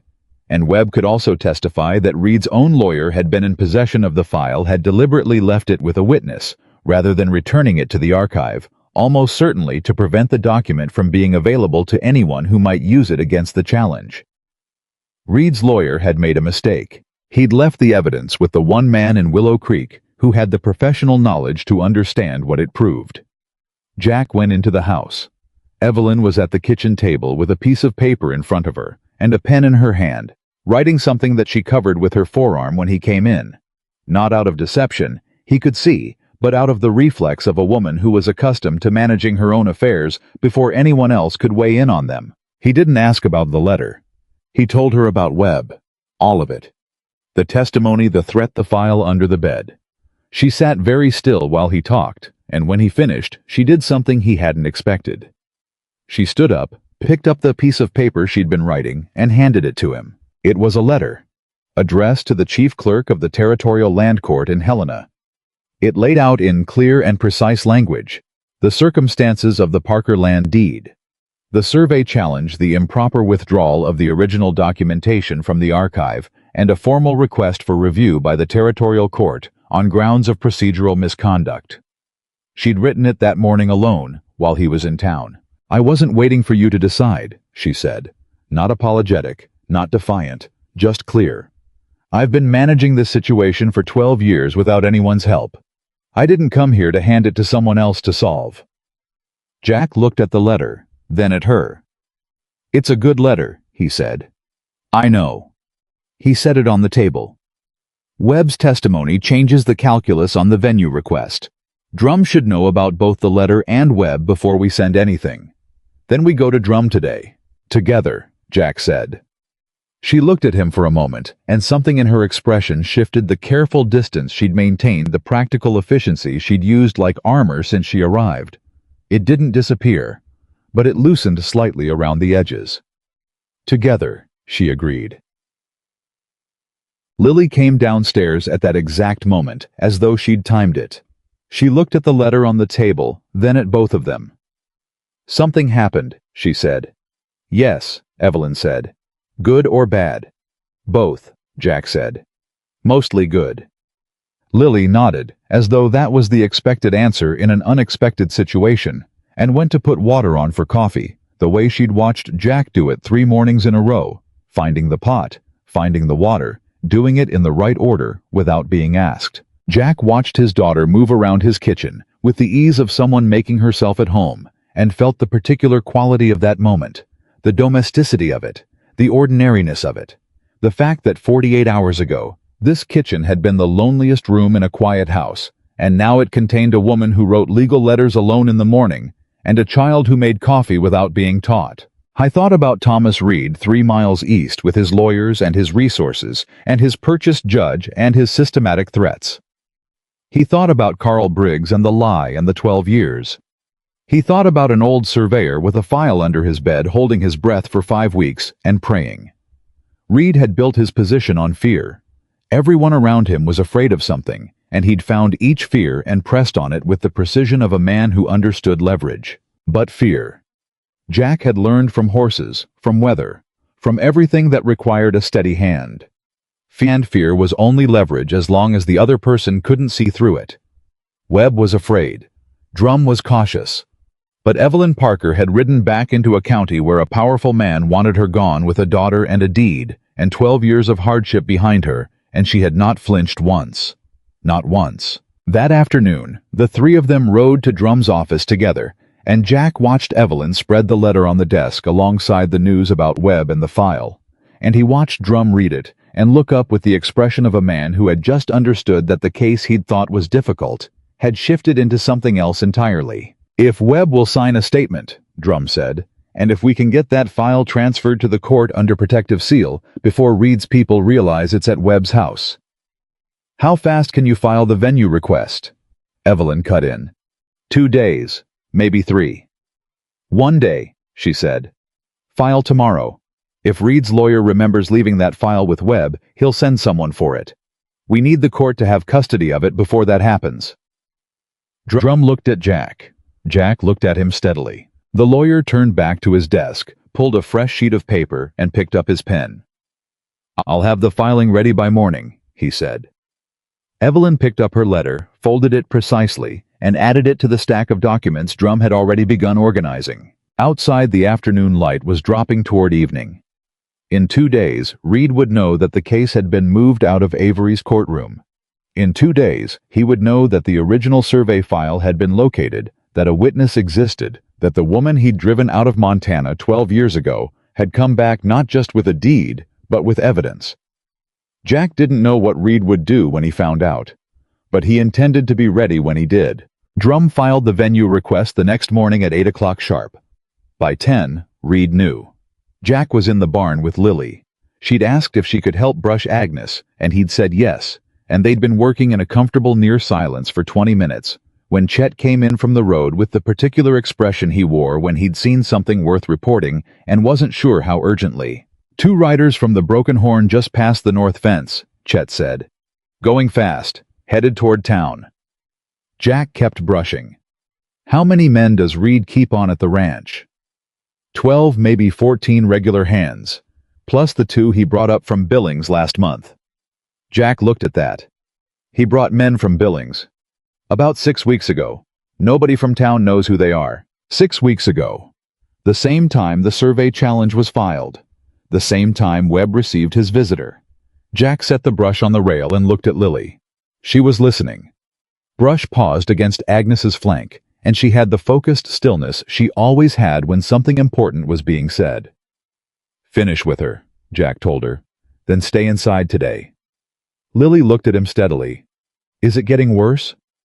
"It's moving faster. That's not the same thing." She accepted that with a nod, and went back to brushing, and Jack went to find Evelyn. She was at the kitchen table with a cup of tea. She wasn't drinking a piece of paper in front of her covered in notes he couldn't read from across the room. She looked up when he came in, and he could see from the angle of her jaw that she'd already heard about the riders. "Reed is moving," she said. "Yes. He'll try to get an emergency injunction from Avery before the venue transfer goes through. If Avery issues an injunction against Drum's filing, it could freeze everything in local court long enough for Reed to consolidate." She picked up her pen, set it down again. "Drum needs to know. I'll ride in. I'm coming with you. Evelyn. I'm coming." She was already standing. "This is my land and my case, and I am not sitting here while other people decide what happens next." He didn't argue. She was right, and arguing with her when she was right was something he was learning was a waste of everyone's time. They left Lily with Chet with strict instructions not to go near the east fence and to come inside if anyone she didn't recognize came onto the property. Lily said, "I know," with the patient gravity of a child who had been navigating dangerous situations since before Jack knew she existed, and he felt the familiar compression in his chest that came every time he was reminded of that. Drum met them at his office door. He'd seen the riders too. "Avery already has a draft injunction on his desk," Drum said before they were fully inside. "My contact at the courthouse sent word 20 minutes ago. Reed's lawyer filed an emergency motion this morning, claims the venue transfer request is procedurally defective and should be stayed pending review." Evelyn set her hands flat on Drum's desk. "Is it procedurally defective?" "No, it's correct in every particular." Drum sat down heavily. "But Avery doesn't need it to be defective. He just needs a reason to slow it down, and an emergency motion gives him that reason. He can sit on the transfer for 2 weeks without anyone being able to formally complain. And in 2 weeks, Jack said, Reed has time to deal with Webb." The word deal sat in the room like a stone. "We need Webb's statement today," Evelyn said. "Not tomorrow, today. And we need the original survey file transferred to court custody today. I've already sent a letter to Webb this morning." "A letter takes hours." She was already turning toward the door. "I'll go to him directly." Jack caught up with her on the street. "You can't go to Webb's house alone. If Reed's people are watching, then they'll see a woman visiting an old man," Evelyn said without slowing. "Which is unremarkable. 2 of us arriving together is a signal." She was right again. He hated how consistently right she was in moments that scared him. "Take the back road," he said. "Past the church on the north side." She looked at him once briefly, and he saw in that look something that hadn't been there 3 days ago. Not gratitude exactly, but recognition. The look of someone who had stopped being surprised that he understood the shape of things. She went. Jack went back to Drum. "There's something else," he said, and he told Drum what had been sitting in the back of his mind since the night before, the detail he'd circled and kept returning to. Reed's lawyer had been the one to visit Webb 5 weeks ago. Reed's lawyer had left the original survey file at Webb's house. If the man had done that deliberately, if he'd understood what he was doing, then he had either made an extraordinary error or he had done it on purpose. Drum listened to this with his head slightly to one side. "You think Reed's lawyer is trying to get out," Jack said. Drum was quiet for a moment. "What makes you say that?" "Because a man who's handled land transactions for 12 years doesn't leave original documentation with a witness by accident. And because Reed is the kind of employer who makes himself liability to the people around him as much as to anyone he's used." Jack looked at the lawyer steadily. "If Reed goes down in a territorial court proceeding, how many people go down with him?" Drum turned his pen over in his fingers. "His lawyer of record would be significantly exposed, depending on what he knew and when. Which means his lawyer of record has a very strong interest in being on the right side of this before the proceeding concludes." The silence stretched. "I can make a discreet inquiry," Drum said finally. "Make it fast," Jack said. "We don't have 2 weeks." Evelyn came back in 40 minutes. She came through Drum's door with color in her face and a leather satchel under her arm that she set on the desk without ceremony. "Webb signed the statement," she said, "and the original survey file is in that satchel." Drum stared at the satchel. "He gave it to you. He needed someone to give it to. He's been carrying it alone for 5 weeks. She pulled out the signed statement. First 3 pages, in Webb's careful hand, describing the original survey, the accurate boundary, and the fabricated creek discrepancy in Cartwright's challenge. Then the file original territorial survey documentation from 1872, paper browning at the edges, but legible clean, exactly matching the description in George Parker's deed. Jack looked at it. The work of a young surveyor who'd done his job correctly 54 years ago, filed it properly, and never expected it to matter this much to this many people this far in the future. "One more thing," Evelyn said. She reached into the satchel and produced a second document. Webb kept notes from the meeting with Reed's lawyer. The visit 5 weeks ago. He wrote down what was said, who was present, what questions were asked. She laid it on the desk. Reed's lawyer, his name is Martin Foss, asked Webb specifically about the creek reference. Webb told him the creek wasn't a boundary reference in the original survey, and Foss wrote that down. Webb saw him write it. Drum picked up the notes. He read them once, then again. "Foss knew," Drum said quietly. "When he filed the survey challenge, he already knew from Webb that the creek argument was false." "He filed a fraudulent legal challenge," Evelyn said, "with documented knowledge that the claim was untrue." The room was very still. Jack looked at Evelyn. She'd gone to Webb's house alone and come back with not just the file and the statement, but a piece of evidence that turned the entire case, that transformed a property dispute into documented legal fraud. She hadn't told him she was going to look for that. She hadn't asked for help finding it. She had simply known what questions to ask and asked them. "File everything today," Jack said to Drum. "All of it. Don't wait for the inquiry about Foss. File what we have and let Reed read it when the court does." Drum was already organizing the papers. "If I file this today before Avery signs the injunction, the territorial court in Helena will have it on record. Avery can still slow the venue transfer, but he can't make these documents disappear. They'll already be in the territorial record." "Do it," Evelyn said. The injunction came anyway. At 3 that afternoon, Avery signed it, a 30-day stay on the venue transfer, which put everything back in local court jurisdiction for another month. Jack heard about it standing outside Drum's office from Bernard Holt, who had walked 2 blocks specifically to find him and deliver the news in person, with the expression of a man who disagreed with what he was reporting. "Avery signed it," Holt said. 30 days. Jack stood on the street and calculated. 30 days gave Reed time to do what Reed did, find the pressure point on every person in the chain. Webb. Drum. Holt himself, probably, given that Holt had provided certified copies of the land records. 30 days was enough time to dismantle their position piece by piece, if Reed moved efficiently. He went back inside and told Evelyn and Drum. Drum looked tired. The Helena filing is on record. That's something. But without the venue transfer going through, we're in Avery's courtroom and— What about Foss? Jack said. Drum looked at him. I sent a message to his office this morning. No response yet. He'll respond, Evelyn said. She said it with a certainty that neither Jack nor Drum had. He left that file with Webb deliberately. He wrote down what Webb told him and kept the notes where Webb could see them. He's been building his exit for 5 weeks. She looked at Drum. He's waiting to see if we're strong enough to make it worth his risk. Jack thought about that.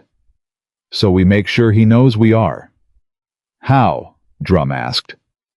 We put the filing in the Willow Creek Courier, Jack said. Drum stared at him. The newspaper. The public record of the territorial filing. The survey file. Webb's statement. Not the legal arguments, the facts.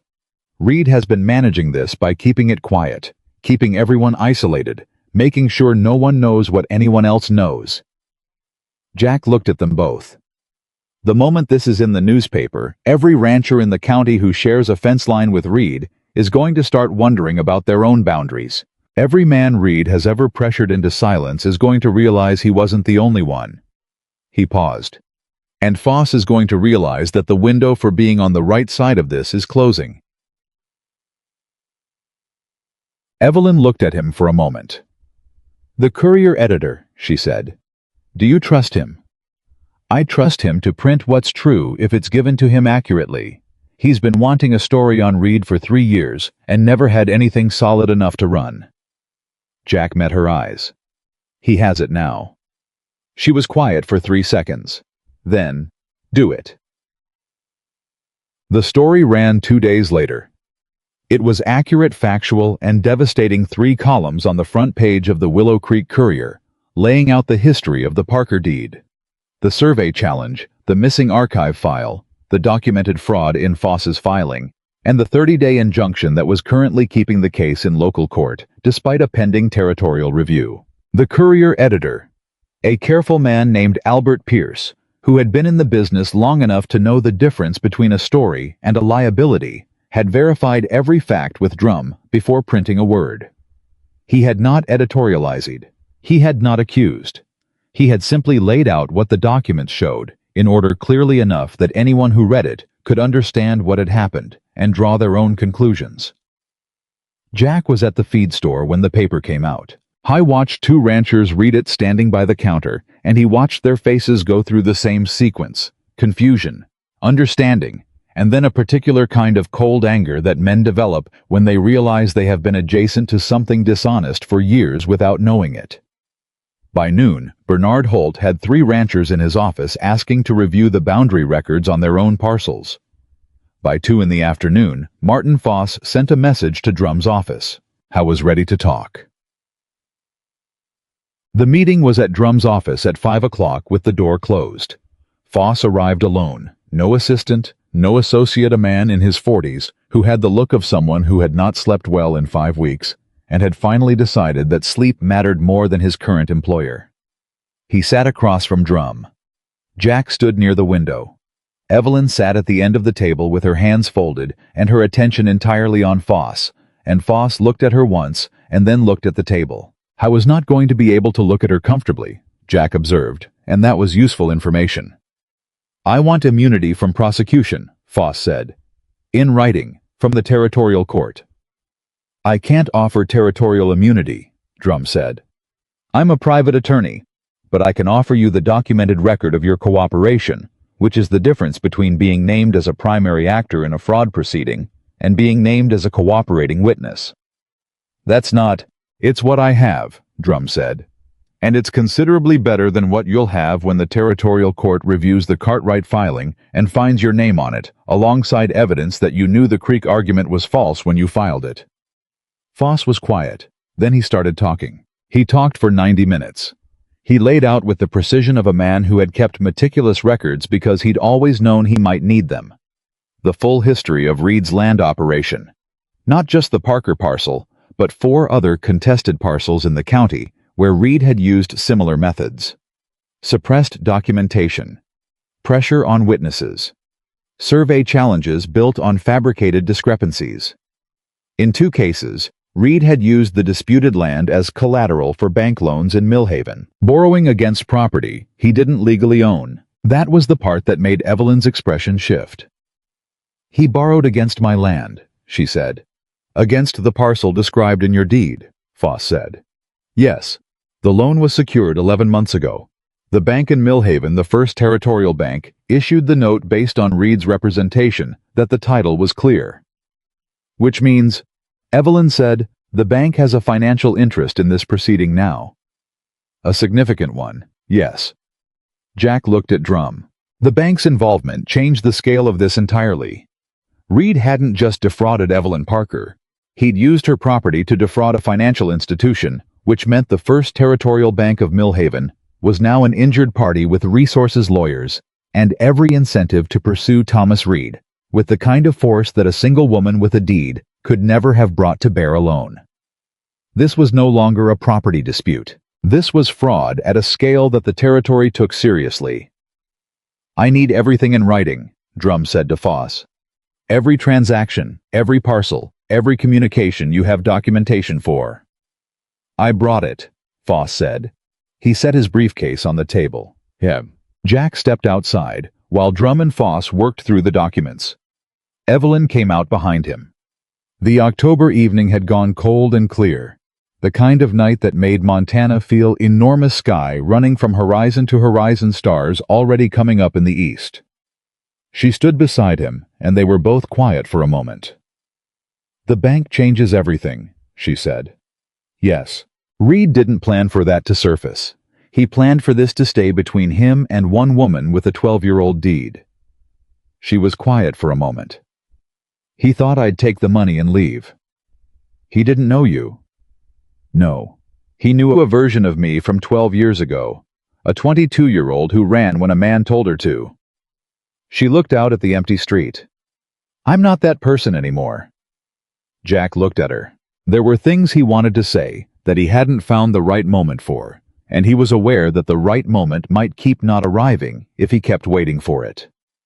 He was not a man who talked easily about what he felt, and he was aware that this was a limitation and not a virtue. "Evelyn," he said. She looked at him. "I should have come to that boarding house," he said. "In that second week, when you stopped answering. I knew something was wrong, and I talked myself out of going because my pride was bigger than my sense." He held her gaze. "That was my fault, not Briggs's, not Reed's, mine, and I'm sorry for it." She looked at him for a long moment. The careful distance was gone from her face. In its place was something older and more tired. Not anger, not resentment, but the particular grief of two people who'd paid for other people's cruelty and their own stubbornness in equal measure. "I should have asked you directly," she said. "When Briggs told me what he told me, I should have walked to your ranch and stood at your gate and made you look me in the eye and say it yourself." She paused. "I didn't because I was afraid of what I might hear. That was mine. I own it. We both made it easier for him to do what he did." "Yes." She turned back toward the street. "But we're here now. The simplicity of that.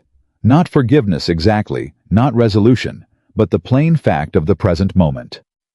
Here standing on a cold street in Willow Creek, with a territorial fraud case unraveling in the building behind them, and a daughter asleep at a ranch 3 miles west. Here now. That was something. Reed made his last move 3 days later. It was not a legal move. It was the move of a man who had run out of legal options fast enough to understand that the ground under him was dissolving. He came to the ranch. Jack was splitting wood behind the house when he heard the horses. Not one horse, but 3. And he set the axe down and walked around to the front and found Thomas Reed sitting on his horse at the gate, with 2 of his Billings men flanking him. Reed looked older than he had on the street 3 days ago. The silver elegance was still there, but something underneath it had shifted. A tightness around the mouth, a quality to his eyes that Jack recognized as a man calculating how much he had left to bargain with.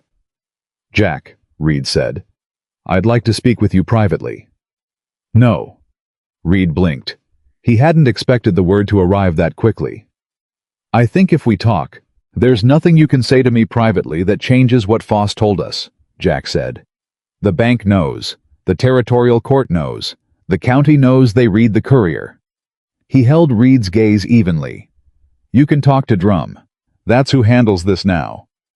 Reed sat very still on his horse. I built this county, he said quietly. Not a threat. Something more like a man speaking to himself, processing the collapse of a thing he'd built his identity on. I put roads through. I funded the church. Half the businesses in Willow Creek exist because of contracts from my operation. That's true, Jack said, and it doesn't change any of the rest of it. Evelyn came around the corner of the house. She'd heard the horses, too. She stopped when she saw Reed, and she looked at him across the gate with a directness that made his two hired men shift in their saddles. Reed looked at her. He had sent a man to her boarding house door when she was 22 years old and frightened and alone. He had used a dead man's lie to take 12 years from her. He had borrowed against her land, threatened her witness, and tried to bury the documents that could prove what he'd done. And now he was sitting on a horse at her daughter's father's gate, and she was looking at him. She didn't say anything. She just looked. Reed held her gaze for exactly 3 seconds. Then he looked away. It was the most complete thing Jack had ever witnessed. He lifted his chin slightly toward the road. Ride back east, he said to Reed, and don't come to my property again. Reed turned his horse. His 2 men followed. They rode east without speaking, and Jack watched them go until the road was empty. Behind him, Evelyn exhaled once slowly, and then she turned and went back inside. Lily was standing at the kitchen window. She'd seen all of it. When Evelyn came through the door, she looked at her mother with those gray-blue eyes. Is it over? She asked. Almost, Evelyn said. Lily looked past her out the window at Jack coming back toward the house. Good, she said. And she went to put water on because that was what she did when something difficult had passed. She made coffee. She found the next practical thing. She moved forward. She had gotten that from her mother. Jack came inside and closed the door behind him and stood in the kitchen with the 2 of them. And the house felt different than it had 4 days ago. Warmer, he thought, though the fire hadn't changed. Fuller, though nothing physical had been added. He looked at Evelyn across the kitchen. She looked back at him with the same look she'd given him on the street here now. He nodded. Once. She nodded back. And that, for the moment, was enough.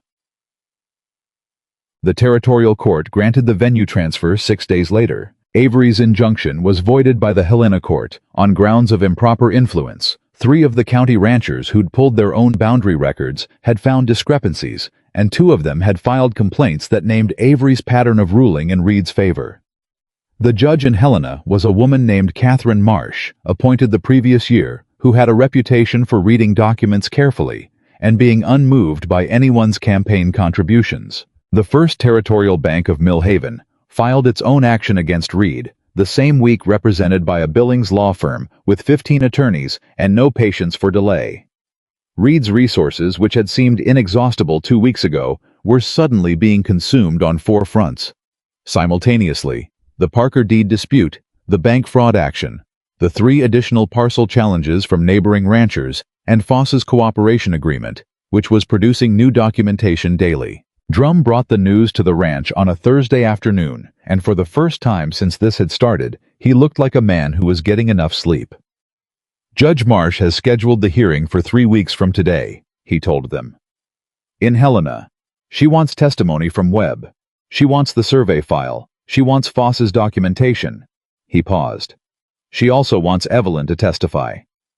Evelyn looked at him steadily. About the deed. About everything, Drum said. The full history.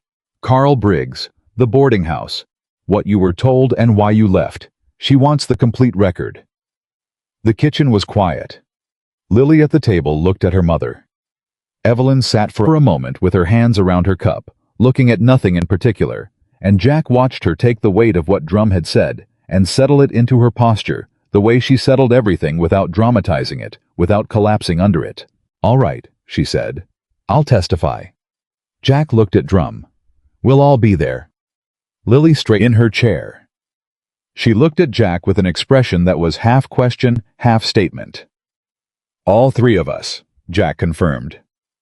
Lily nodded with the gravity of someone who had been waiting to be included without allowing herself to ask for it directly.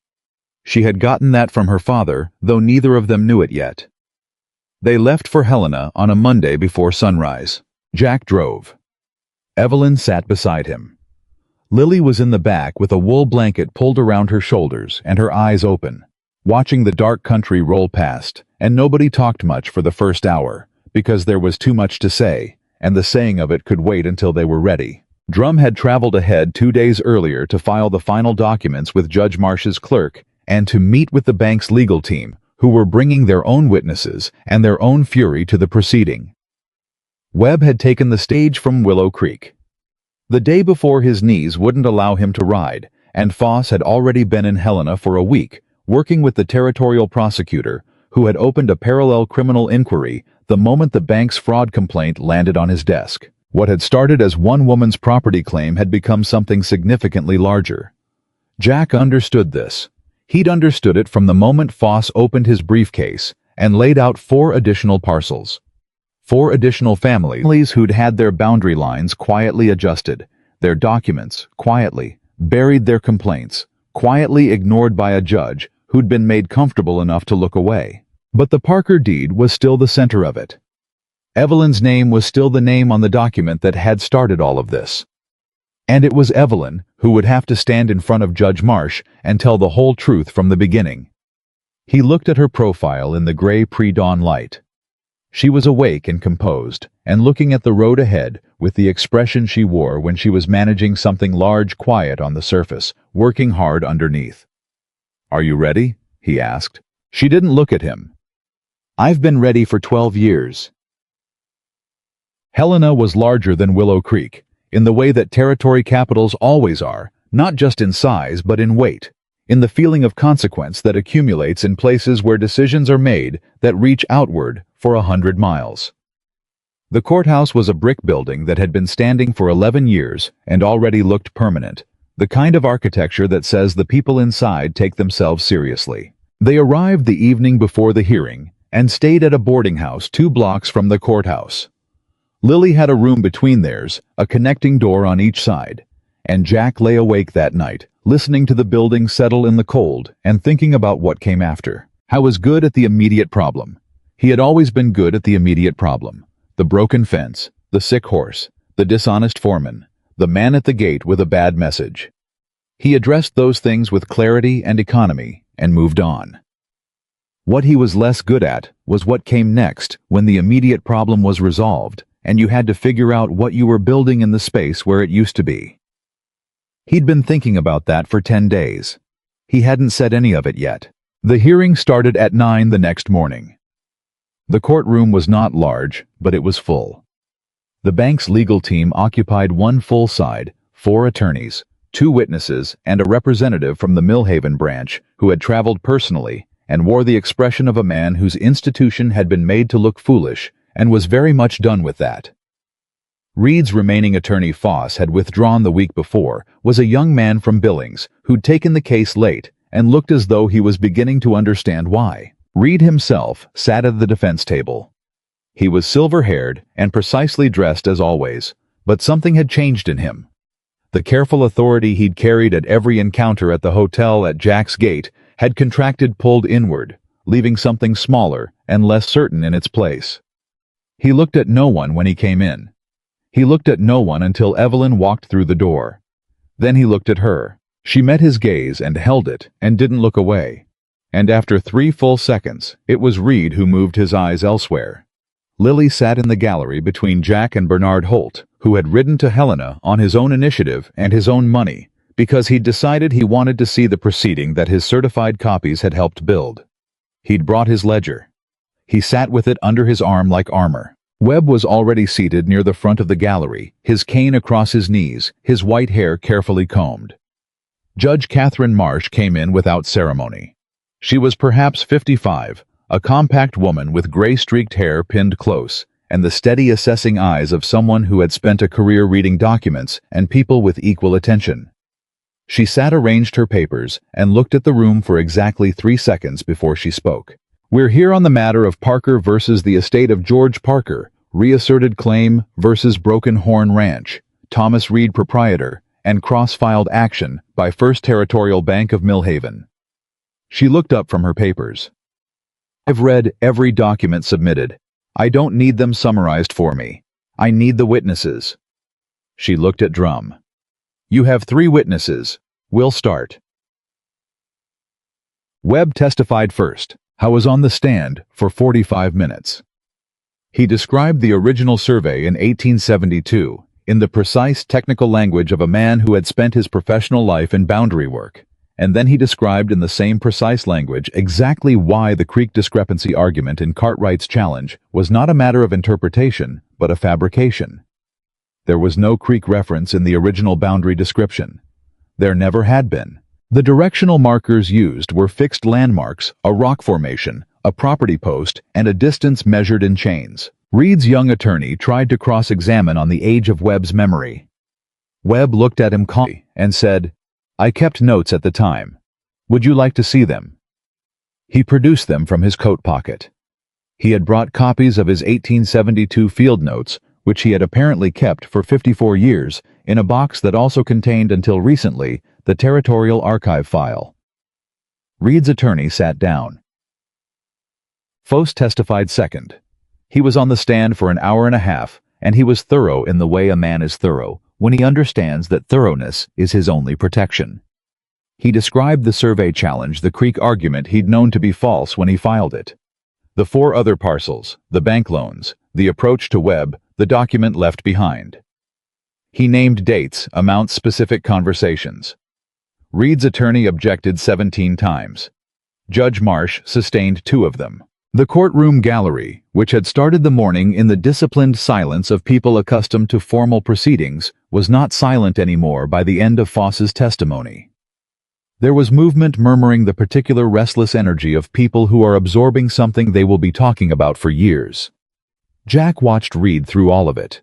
Reed sat at his table with his hands folded and his face controlled, and he did not look at Foss once during the entire 90 minutes. He looked at the table in front of him. He looked at his folded hands. Once, very briefly, he looked at this window. He did not look at Evelyn. Evelyn was called third. She stood, adjusted her jacket, and walked to the stand with the same steadiness she brought to everything. Not performance, not display. Just the bearing of a woman who had decided before she walked into the room that she would tell the truth completely, and let it be what it was. Judge Marsh looked at her directly. Ms. Parker, I want you to start at the beginning. Not the deed. Before the deed. Tell me how you came to leave Montana Territory in 1874. Evelyn folded her hands in her lap. She told it from the beginning. The boarding house. The knock at the door. Carl Briggs, who had worked Reed's Eastern Range before he worked Jack's, and who had come to her with a message he had no authority to deliver, and no honest reason to deliver, except the one Reed had given him. She said all of it clearly, and without inflection, and without looking at Reed once. She told the court about the pregnancy she'd discovered 3 weeks after she left Montana. About Billings and the widow's boarding house, and the February morning when Lily was born. About the deed, how she'd found it in her father's papers when Lily was 2 years old. How she'd had a lawyer look at it. How she'd learned what the land was worth, and understood for the first time that her departure from Montana had benefited someone other than herself. She told them about the man in good boots who'd come to Haverstock, about packing in 1 week, about coming back. She did not make it dramatic. She did not ask for sympathy. She simply stated the sequence of events factually in order and let the sequence speak for itself. When she finished, the courtroom was completely still. Judge Marsh looked at her for a moment. Thank you, Ms. Parker. Then Reed's attorney stood up. I was young, and he was outmatched, and Jack suspected he knew both of those things, but he had a client, and he was going to do what he'd been hired to do. Ms. Parker, he said, you acknowledge that you never filed a formal claim on this parcel. You acknowledge that you were aware of the deed for 9 years before returning to Montana. You acknowledge. I acknowledge all of that, Evelyn said quietly. I also acknowledge that when I attempted to inquire about the land 2 years ago through correspondence, the person I contacted in Willow Creek was approached shortly afterward by one of Mr. Reed's associates and told not to respond. She held the attorney's gaze. I have that letter, the one he eventually sent explaining why he'd delayed. Would you like me to produce it? The attorney stopped. He had not known about the letter. Reed's hands folded on the table in front of him went very still. Drum stood. Your Honor, we have that correspondence as Exhibit 14 in the supplemental filing. Judge Marsh looked at her papers. I have it. She looked at Reed's attorney. Anything further for this witness? A pause. No, Your Honor. The twist came at this moment Jack had stopped expecting one.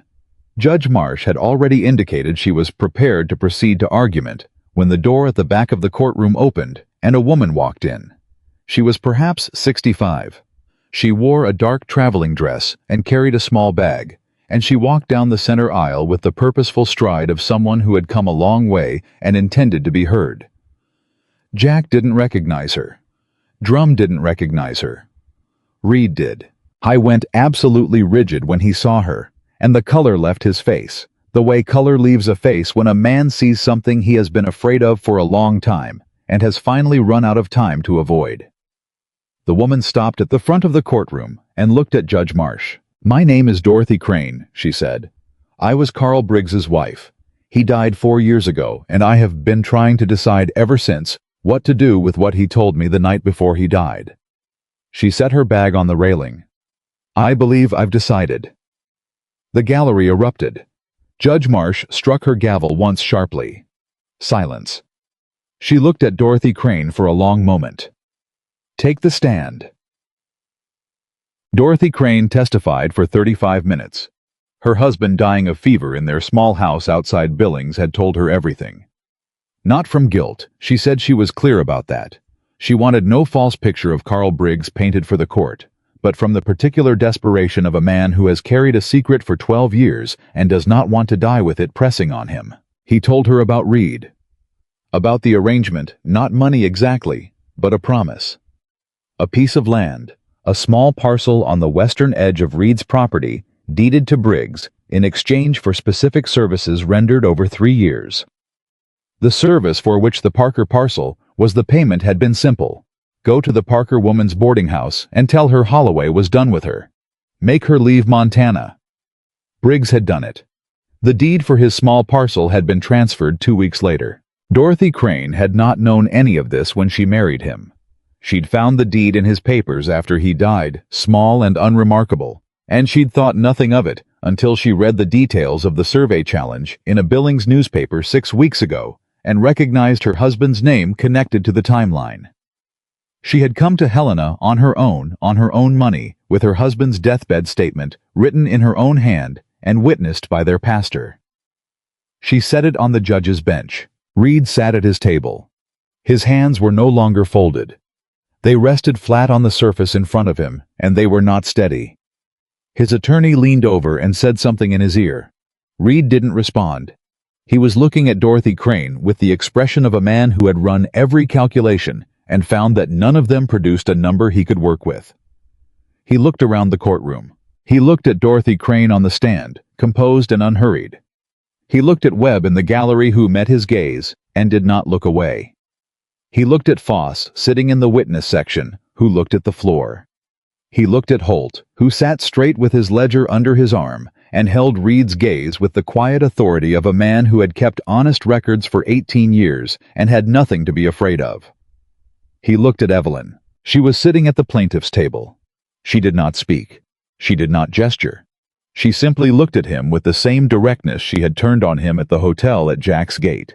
The look that contained 12 years of a life he'd disrupted, and a daughter he'd indirectly kept from her father, and a property that had never been his to use. His voice, when he finally spoke, was directed at no one in particular. I want to speak with my attorney. Judge Marsh looked at him. You'll have that opportunity. But I want to tell you, Mr. Reed, before we recess, that I have read every document in this case. I have now heard every witness. And I want you to understand that what happens in the next 10 minutes in that conversation will determine the character of what follows, but it will not change the fundamental facts which are established beyond any procedural remedy your attorney can offer. She paused. We'll recess for 30 minutes. Reed did not come back to the courtroom after the recess. His attorney came back and stated for the record that Mr. Reed wished to cooperate fully with the court's determination, and would not contest the Parker deed claim, the bank fraud findings, or the territorial prosecutor's inquiry. The gallery was not silent this time. It was not loud either. It was the particular sound of a room full of people exhaling at the same moment. Judge Marsh read her preliminary finding into the record without delay. The Parker deed was valid. The survey challenge was dismissed. The parcel reverted to Evelyn Parker's ownership, clear of any encumbrance. The bank's fraud claim was referred to the criminal proceeding. The 4 additional parcel disputes were referred to a special master for review. She looked up from her papers. "Ms. Parker," she said, "your father's land is yours." Evelyn sat at the table with her hands in her lap and her eyes closed for exactly 3 seconds. Then she opened them, and she nodded once, and she said, "Thank you, Your Honor." Lily in the gallery reached over and took Jack's hand without looking at him. She held it the way a child holds the hand of a person she's decided to trust, not tight, not desperate, just present, certain. He closed his fingers around hers and held on. Dorothy Crane was waiting in the corridor afterward. Evelyn walked out of the courtroom and stopped when she saw her, and for a moment the 2 women simply looked at each other. Dorothy Crane was not a soft woman. She had the look of someone who had worked hard for her life and had few illusions about the men who moved through it. She held her small bag in both hands and met Evelyn's gaze directly. "I'm sorry it took me this long," she said. Evelyn looked at her for a moment. "You came. Carl was not a good man in all his dealings, but he was my husband, and I won't destroy his name more than I have to." Dorothy's hands tightened on her bag. "I want you to know that what he did to you, what he said at that door, he knew it was wrong, even then. He told me that himself." She paused. "It doesn't undo it, but I thought you should know." Evelyn stood very still for a moment. "Thank you," she said, "for coming all this way." Dorothy Crane nodded once. She looked briefly at Lily standing beside Jack in the corridor, and something moved through her expression, something that might have been a particular variety of grief. Then she picked up her bag and walked toward the exit, and they watched her go, and Jack thought about the weight that woman had carried for 4 years, and the decision that had finally made it heavy enough to bring her to Helena, and he thought that was the kind of courage that didn't announce itself. Webb found them before they left the building. He crossed the corridor slowly on his cane and stood in front of Evelyn and looked at her with the eyes of a man who had kept silence too long and was only now feeling the relief of what it cost him. "Your father was a good man," he said. "He paid for honest work, and he got honest work. I should have spoken up 6 weeks ago." "You spoke up when it mattered," Evelyn said. She put her hand briefly on his arm. "That's not nothing." Webb's mouth tightened. He nodded. He looked at Lily. "You have your grandfather's eyes," he said. "Same directness." Lily looked at him steadily. "I have my father's eyes." Webb smiled at that, a real one, the kind that came from somewhere genuine. He patted Evelyn's hand, nodded to Jack, and walked toward the exit at his deliberate pace. Holt stopped briefly to shake Jack's hand and tell Evelyn that the certified copy of the title restoration would be filed in Willow Creek's registry within the week. He said it the way he said everything, factually, without ceremony, and then he was gone. Drum sat down on a bench in the corridor and looked at his own shoes for a long moment, and then he looked up at Jack with the expression of a man who had just won the hardest thing he'd tried in 9 years of practice. "The 4 other families," he said. "Reed's going to have to make restitution on all 4 parcels. The special master will take 6 months, maybe 8, but it'll get done." He paused. "The Pearson family, they lost grazing rights on 200 acres 8 years ago. The Hallett widow, she was pushed off a timber claim that Reed converted to his own use." He stopped. "These are real people who lost real things. They'll get them back." Evelyn looked at him. "Make sure they know what happened. Not just the legal outcome, the whole story. They deserve to understand why." Drum nodded. "I will." The night before. What came next? Neither of them slept. The boarding house was quiet by 10 o'clock. Lily had fallen asleep with the reliability of a child who had spent 2 days in a courthouse and had no remaining energy for vigilance. Through the connecting door, Jack could hear the particular stillness that meant she was genuinely gone. He heard Evelyn moving in her room. He sat on the edge of his bed for a while, and then he got up and knocked on the connecting door on his side, not the door to Lily's room, but the other one. Evelyn opened it almost immediately. She was dressed, sitting up awake. He stood in the doorway. "Can't sleep," he said. "No." He came in and sat in the chair by the window, and she sat on the edge of the bed, and they looked at each other in the lamplight, with the particular honesty of people who have run out of things to manage and are left with only the truth. "I've been thinking about what comes next," Jack said. She waited. "The land is yours," he said. "Clear title. You could build on it a house, a proper homestead. You and Lily. It borders my property. You'd have everything you need." He paused. "That's one thing that could happen." "What's the other thing?" she asked quietly. He looked at her steadily. "The other thing," he said, "is that I spent 12 years not knowing I had a daughter, and I have no intention of spending the next 12 years watching her from across a fence line." His voice was careful and even. "And the other thing is that I have been in love with you since I was 24 years old, and I was too stubborn to cross a street to say so. And I have spent 12 years being angry about how things turned out, when the honest truth is that I am the one who should have crossed that street." Evelyn was very still. "I'm not asking you out of obligation," he said. "I'm not asking because of the land or because of Lily, though she is the finest reason I've ever had for anything. I'm asking because you came back, and because the day you drove up to my gate is the day this house stopped feeling empty, and I don't want to go back to what it was before." He held her gaze. "I'm asking you to marry me, Evelyn, and I'm done waiting for the right moment to say it." She sat with it for a moment, not hesitating, processing, taking the weight of it the way she took everything that mattered. "You know what I am," she said. "I make decisions without asking. I write letters to territorial courts without telling you. I go to witnesses' houses alone and come back with evidence. I know. I am not going to stop doing those things. I know that too. And you want to marry me anyway." "Because of those things," he said. "Not in spite of them." She looked at him for a long moment, with those careful eyes that had been calculating the distance between people for 12 years of protecting herself, and he watched her steadily without rushing her. Then she nodded. One nod. Certain. No performance. "Yes," she said. They were married at the ranch 6 weeks after they came home from Helena. The night before, neither of them slept. Not from anxiety, but from the particular wakefulness of people who have things to say that have been waiting too long. Jack came to the door of the spare room at midnight and knocked, and Evelyn opened it, and they sat at the small table in the hallway between the rooms, with a lamp turned low, and they talked for 3 hours about things they had never said to each other.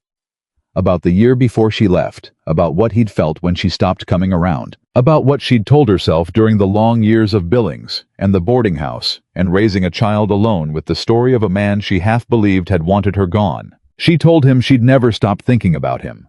She said it plainly, without decoration. He told her the same. He said it the same way. He told her something he hadn't told anyone, that he'd ridden past her boarding house 4 times in those 2 weeks and turned around every time, and that the specific memory of turning around for the last time had stayed with him for 12 years, as the clearest example of his own cowardice that he possessed. She put her hand over his on the table. They sat like that for a long time, not speaking. At 3 in the morning she said, "Go sleep, Jack. We have a ceremony in 9 hours." He went. He slept. The ceremony was outside in the clear November light, with the mountains visible on 3 sides, and the horses watching from the paddock fence, because Lily had left the gate to the fence line open so they could see. Drum came. Holt came. Webb came with his cane and his best coat. Albert Pierce from the Courier came and stood in the back and took no notes, because he had decided this was not a story he was going to print. It was a thing he was going to witness.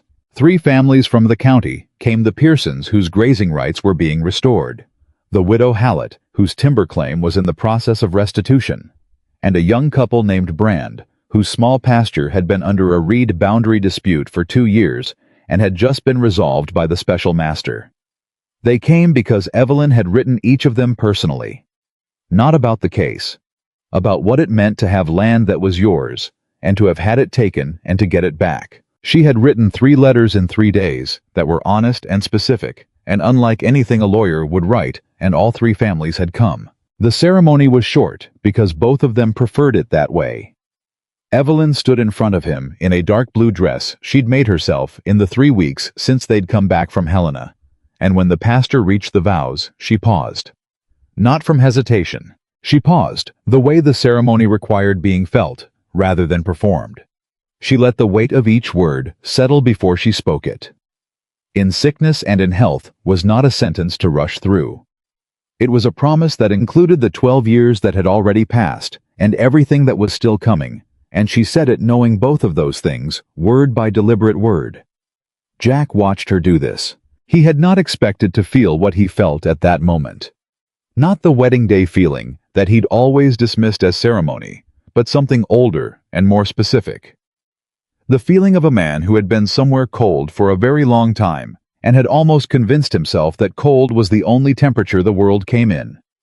He said his own vows looking directly at her, and he meant them in the same specific way, not as ritual, but as statement of fact. When it was done, Lily was the first one to make a sound. Not crying. She wasn't the crying kind. She made the sharp exhale of a child who has been holding very still for a very important moment and can finally release it. And then she walked forward and put herself between the 2 of them, and each of them put an arm around her, and the 3 of them stood there for a moment, while the small crowd around them settled into something warmer than celebration. Something more like relief. Mrs. Pearson was weeping openly with no apparent concern about who noticed.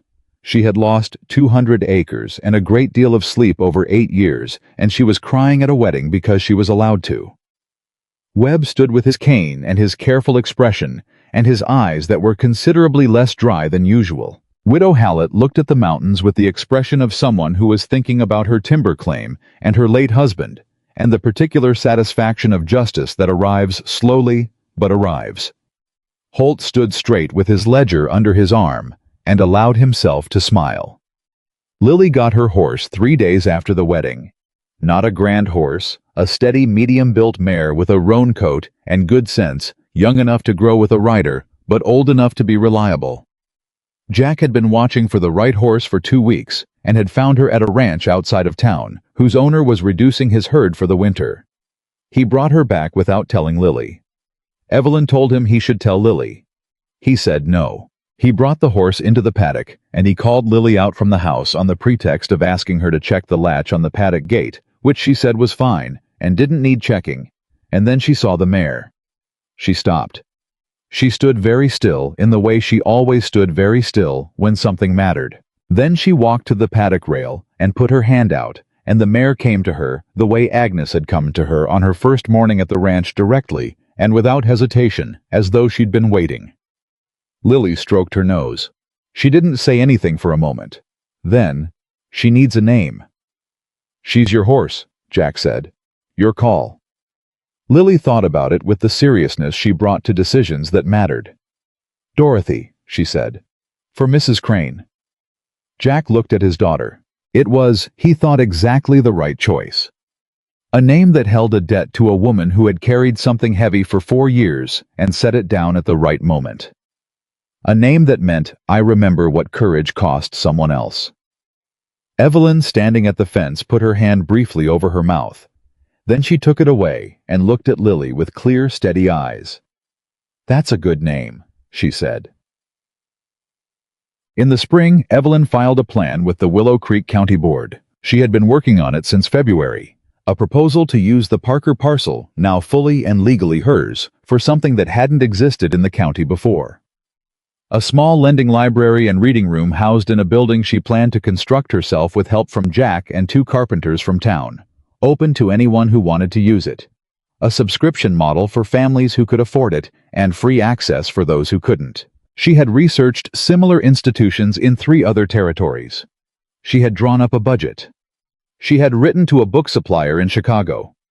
She had done all of this quietly and systematically across 3 months of Montana winter, because that was how she did everything that mattered. She presented it to the county board on a Thursday morning, Jack sat in the back of the room and watched his wife stand at the front and lay out her proposal with the same precision she'd brought to every document, every letter, every decision she'd made since she came back, clear, specific, and prepared for every question. The board approved it unanimously. Holt, who sat on the board, voted first and didn't wait for anyone else. Lily, who had come to the meeting and was sitting beside Jack, watched her mother take her seat after the vote and then looked at Jack with an expression he'd come to recognize. "She planned that for months," Lily said. "I know. And she didn't tell you until last week." "No." Lily was quiet for a moment. "Does that bother you?" Jack looked at his daughter, who had her mother's precision and his directness, and something entirely her own underneath both. "No," he said. "It doesn't bother me." Lily seemed satisfied with that. She turned back to watch Evelyn, who was already talking to one of the board members about the building timeline. Jack watched her too. He thought about all the years that had passed between the first time he'd seen her and this morning, the years she'd spent in Billings, the years he'd spent at a quiet ranch that was productive and functional and thoroughly without warmth. He thought about the wagon at his gate and the gray-blue eyes of a child he hadn't known existed, and the deed folded in a jacket pocket, and a long night of cold coffee and land records. I thought about the way she'd looked at Thomas Reed across a courtroom and said nothing and didn't need to.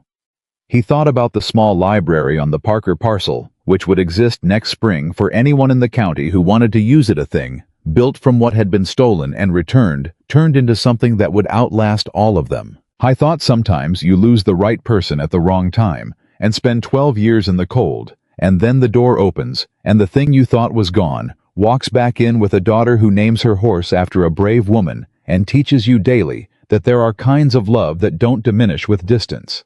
They only wait. The boardroom was dispersing around him. Evelyn was moving toward the door. Lily stood up beside him, gathered her coat, and looked at him with those winter water eyes.